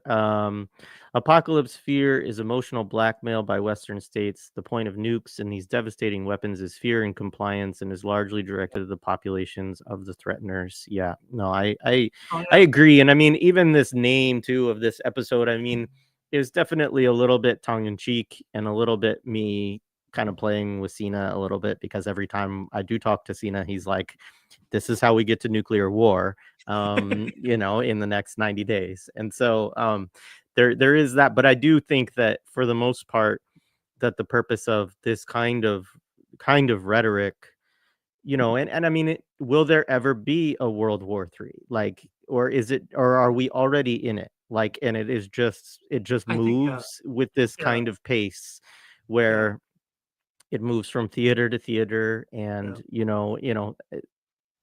those are open questions. But I do want to say to people, I'm not trying to be alarmist or apocalyptic with our episode or whatever, because we don't know. It is just these part of what we're doing is we're thinking through, how are these things gonna play out. Um, Two truths and a lie, mixed truths, mixed cries. This is also the Bernie Sanders playbook. Yeah, Also, the absolutely. Al Jazeera playbook. Yeah. Um, Professor Syed Morandias has been saying, Marandy has, yeah. thank you, been saying that an attack on Iran will only devastate the world economy. Oh, absolutely. Um, uh, I also, I mean, I think Iran will be hurt. It will be very painful. How painful is a question. And I don't downplay that. I don't think I sit in the comforts of living in the West, and I'm sitting here talking about war and resistance and all this stuff, and the principal violence isn't falling on me. So there is that aspect of this too, is that like we have to be responsible in all of this and say that like, yeah, human lives are valuable, are worthwhile, and we shouldn't just like rhetorically erase them with our like, yeah, make it a world war. Like, it's one thing for the Yemenis to say that. Like, when Yemenis say that, they mean it, and they're the ones having bombs dropped on them. But for me to be sitting in colonial Toronto, like, that's not right. That's not right. So I don't advocate. Like, only a crazy person would advocate for war, like, needlessly. But like, if you're advocate, like, what I advocate for is like, yeah, like, I advocate for. I mean, I don't even know what the fuck I advocate for. I don't want war. Who the hell wants war? You're crazy. I mean, here's another thing. Okay, 2020, right? They killed Qasem Soleimani.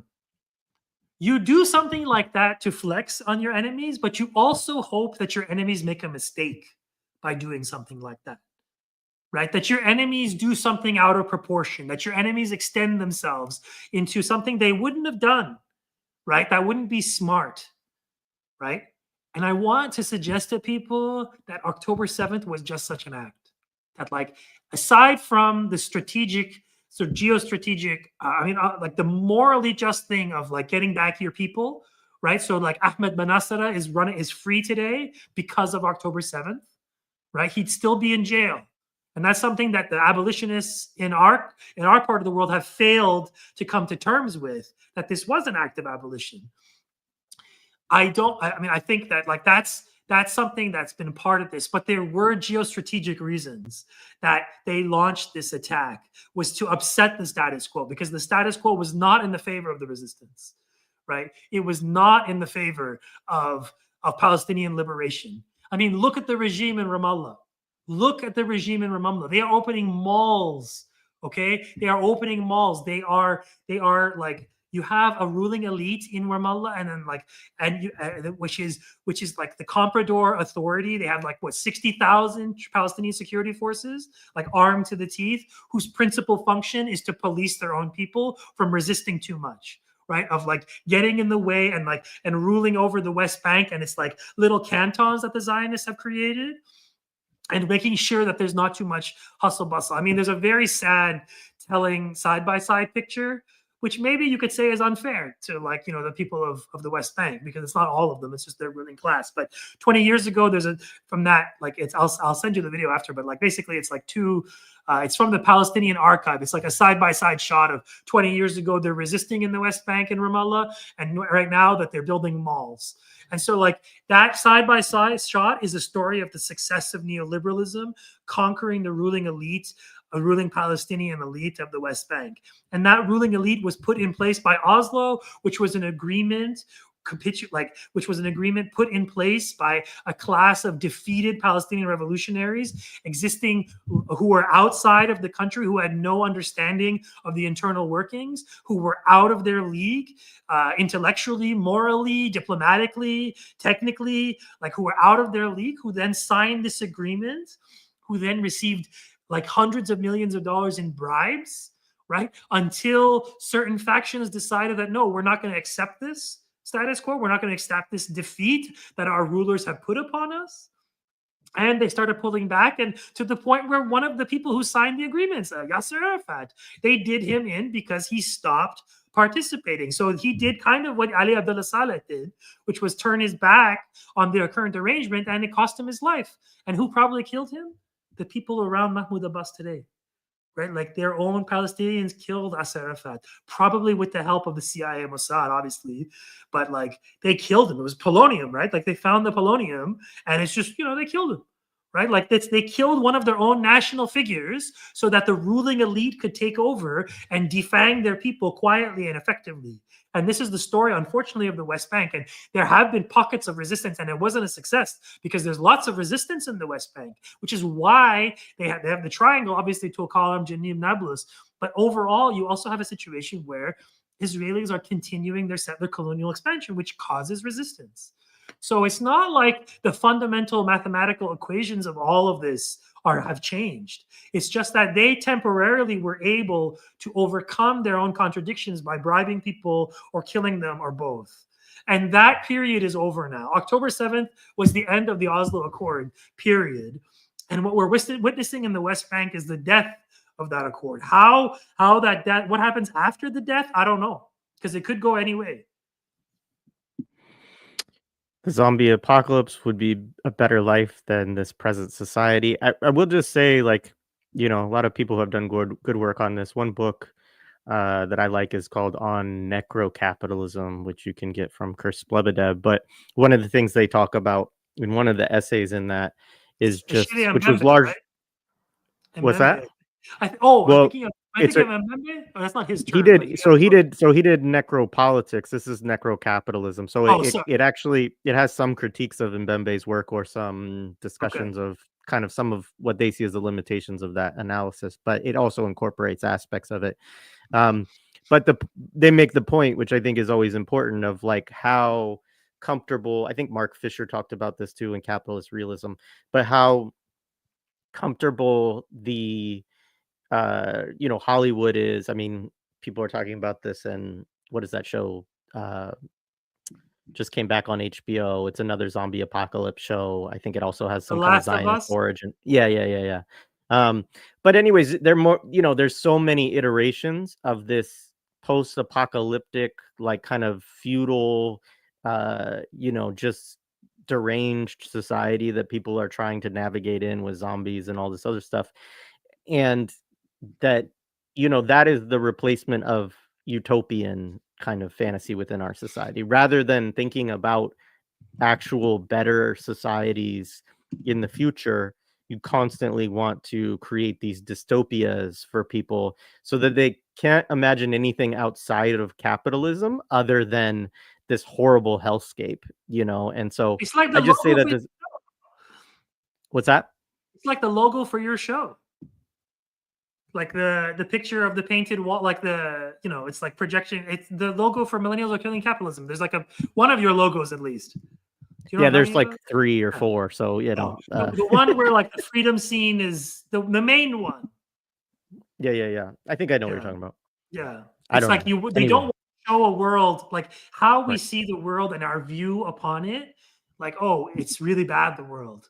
It was really bad. Yeah. Like, it's terrible. It's a scary place, and you're going to die if you step out into it. Like, that's the imperialist framework, because they want you scared and consuming, right? And so they create dystopias. It's a self-fulfilling prophecy. They create dystopias to prove to you that, oh, the world is shit. And and look at this country, which just happens to be resisting us. We're going to turn it to shit, right? Which is like the lesson of Haiti for 250 years. It's on Necrocapitalism, and it's by M.I. Asma, which is like an acronym or something, but it's Thanks, Benji.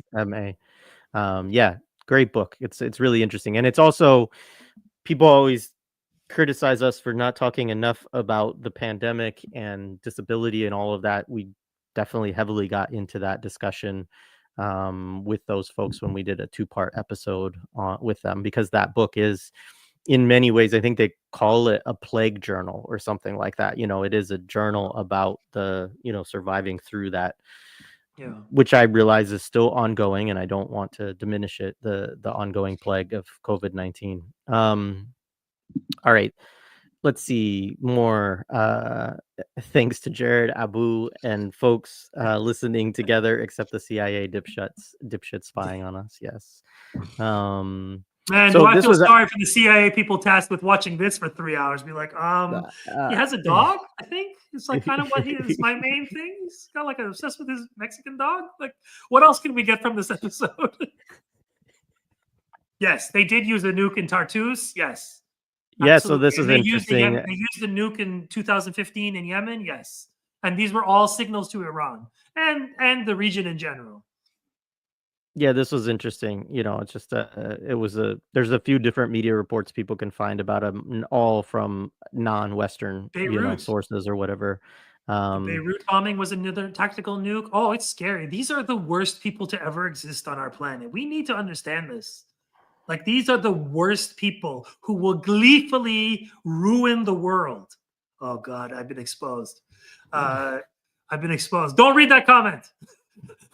Sina, I'm editing I this think out. Sina at one point did a Star Trek podcast too, if I'm not I did. if I'm a not big wrong. fucking nerd. It's out there. No, unfortunately, a lot of people in my life are Potterheads, and so I find myself in rooms where the Harry Potter movies are playing ad nauseum.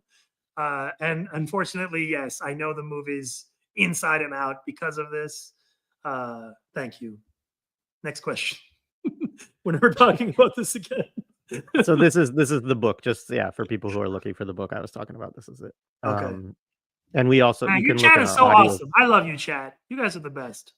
3 books into my decolonization study circle, and me and my comrades came to the conclusion to never sign treaties with the Yeah. US government. Yeah, good job. I mean, yeah, like that's the difficulty the Iranians are in. Like, how do you sign an agreement with, the famous phrase that he put it, what was the Lavrov? He said the non-agreement capable Americans.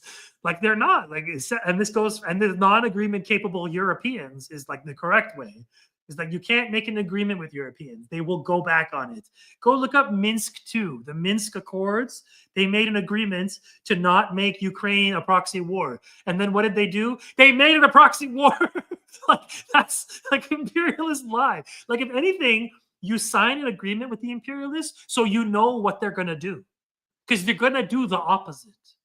Like, that's maybe part of the thinking here that, like, we don't have access to in our end user world, is that, oh, the Iranians, they're caving again. And it's like, maybe you go, it doesn't cost you much to go and that's in Oman, and the next one's going to be in Rome. What a downfall. What a downgrade from Oman to Rome. But you go to that because it doesn't cost you much. What, a plane ride? What, like some dudes who you're already paying anyways? Like, you go there and you talk, and then you flex, and then you show that, I'm not shying down. Because if you don't agree to those negotiations, then what happens? You get told by 100 trillion Western goons that, oh, look, Iran rejected negotiations. They're intransigent. They're this, they're that. So that's my reading of the current moment. I mean, maybe they are substantive. I don't know. I'm not, despite what it may seem like, I'm not like an Iran watcher, because I learned long time ago that even if you are an Iran watcher, there's so much bullshit here that you can't penetrate it, and it's hopeless.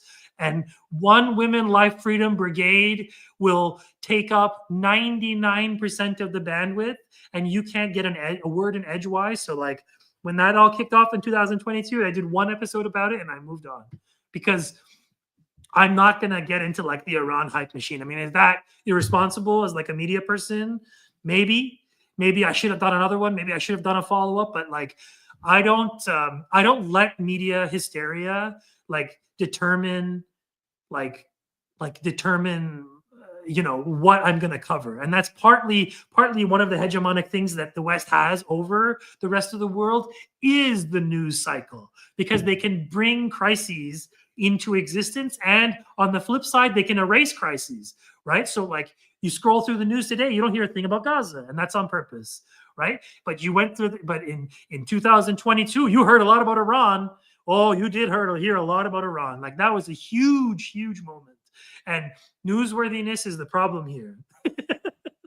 Remember they tried to make her president? They tried to do like liberal black lady Trump they tried and she didn't go for it. Oh God, that was a moment.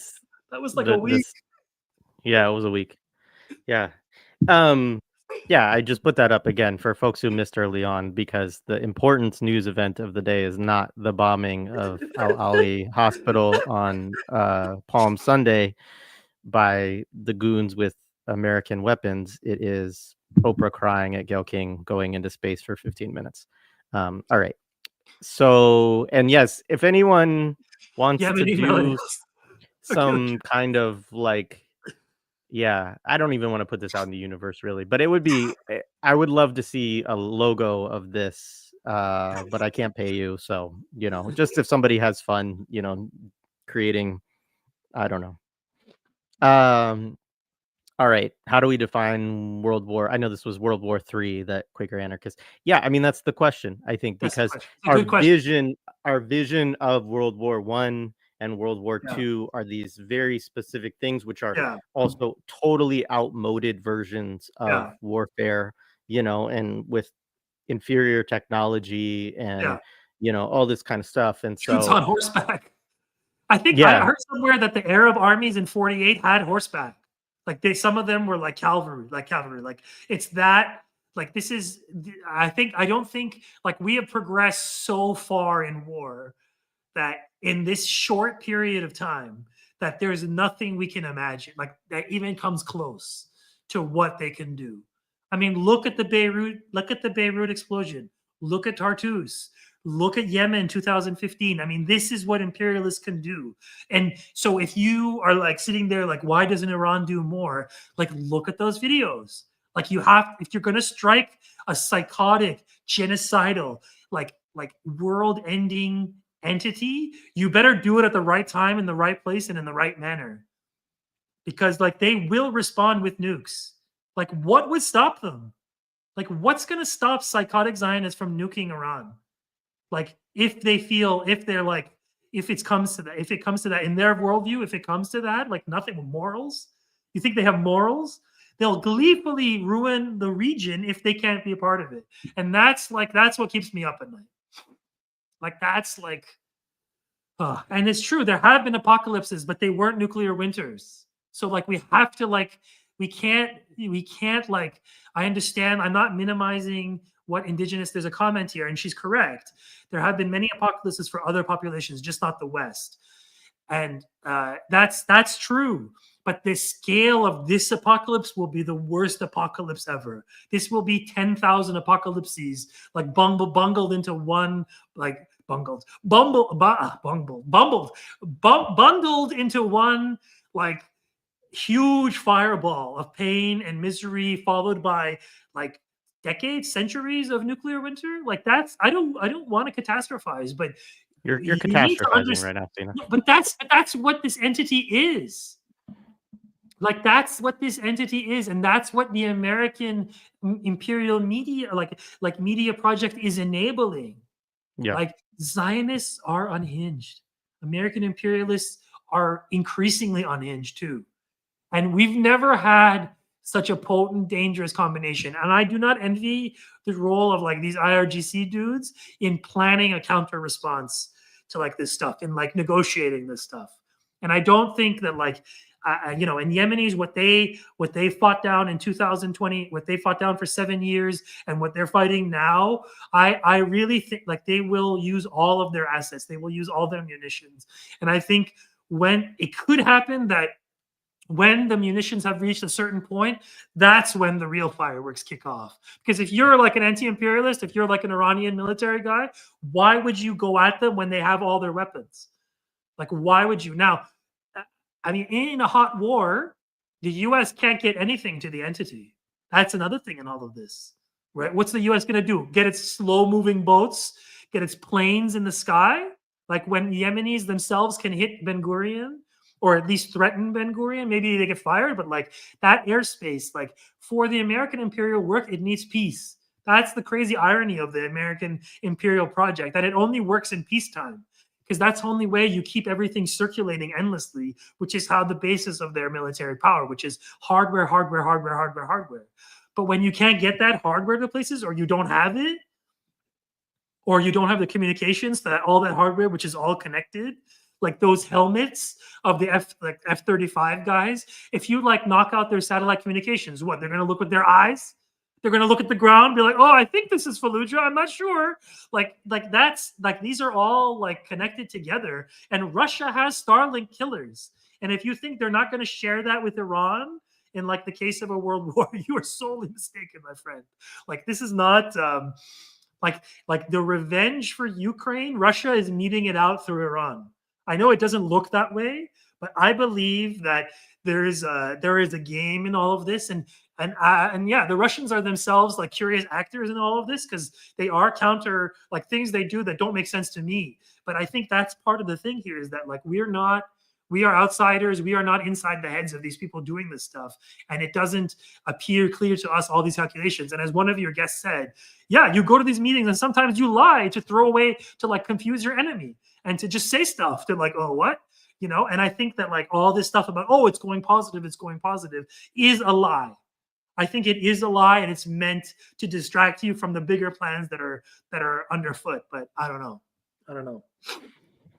Yeah, and it is a lie, and the question is like, what is the point of the lie too? Like, is the lie also to get people to accept, to get Americans and Zionists to accept a form of defeat ultimately, right? Because they recognize that they actually, the scary scenario that you paint, Sina, that they actually recognize, we actually don't want to go to we're not in a place, we're not a people that want to go to this kind of degree on things, right?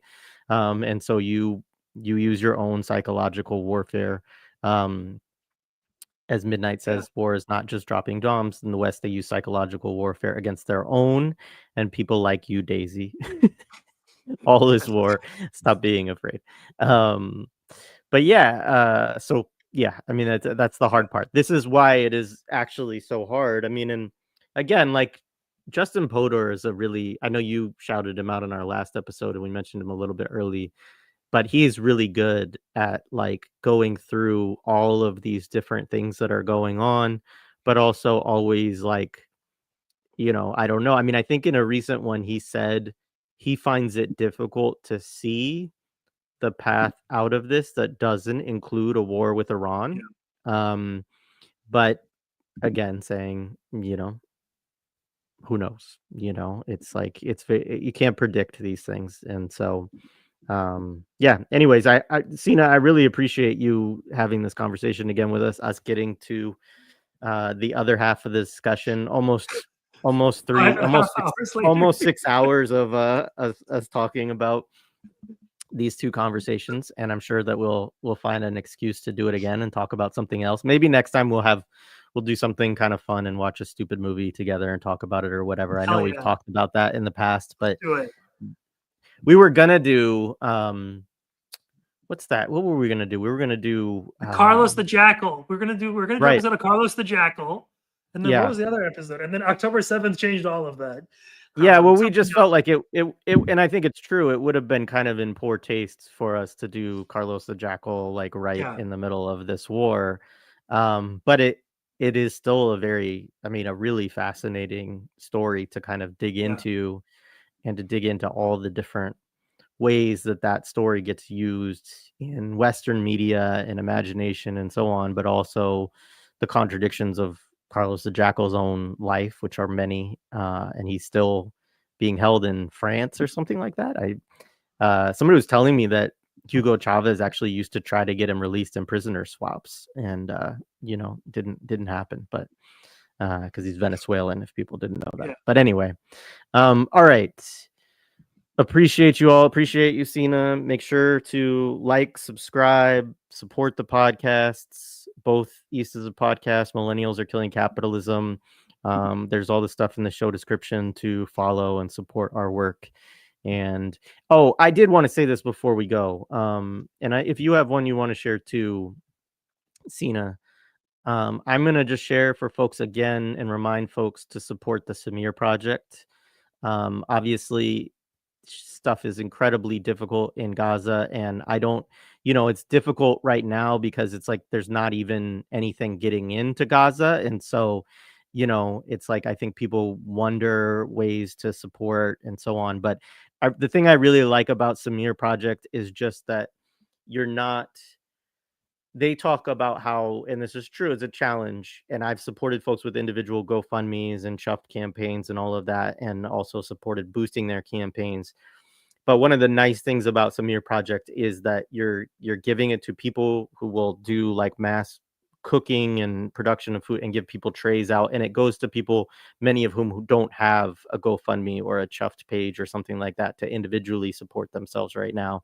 And so while it is a very bleak situation, and I hope that the aid gets in soon to Gaza so that more people have at least food. I mean, the starvation as a weapon of war is really a major issue within this genocide. They're a good group to support. And so I don't know if you had, I saw, if people missed it recently on one of the episodes you did on Adnan Hussein's show, people can check that out. And there's a GoFundMe for somebody that you have been also supporting in Gaza. Yeah, no, I've been running a fundraiser for a friend of mine, Mohammed. He's a great kid. Another orphan story. He lost his parents, 2014, martyred. And he's been raising his younger siblings. His older brother was forced to become a parent. And I guess where could you go? Go to my Twitter page. You could find the link. I think I'll find it. Yeah, you'll put it. It's the Chuff. It'll be in the description episode. Support him. And if anything, I'll send you the link to his brother's campaign, because his brother also has a separate campaign to help his own family. And yeah, if you could support his brother, please do. You guys are great. You guys, that call out I did on my own show or on Adnan's show, but I used my platform. It doubled his fundraiser. So I'm very proud of that. Please help him out. Let's get him to 15K if people who are listening to this. I know it's a lot to ask. Some of you have already given, and I know, or help his brother. I guess we'll put the links to both. Actually, what's really scary is that like you can see the starvation in that photo. Yeah. Like you can see that. You can see where the one kid is chubby before, and then he's like bone thin. Like it's This is you're seeing that Ukrainians. Imagine if they were Ukrainians. Like imagine like the racist. Like imagine if we didn't live in a racist shithole fucking empire that values the lives of certain people over others. Like imagine like what we could do with these fundraisers. Imagine if like these fucking social media companies didn't strangle us to death with fucking suppressing algorithms. Like it's fucking bullshit, man. So I will send me the campaigns you want me to include. Sina, I'll drop that one in there, and we'll add those to the show description as soon as we hop off. So if anybody checks back in like 5-10 minutes, they'll be in there, and you can support those folks. Thanks, all right, thanks again, Sina. This is great. Appreciate you, man. You gotta come on my show next.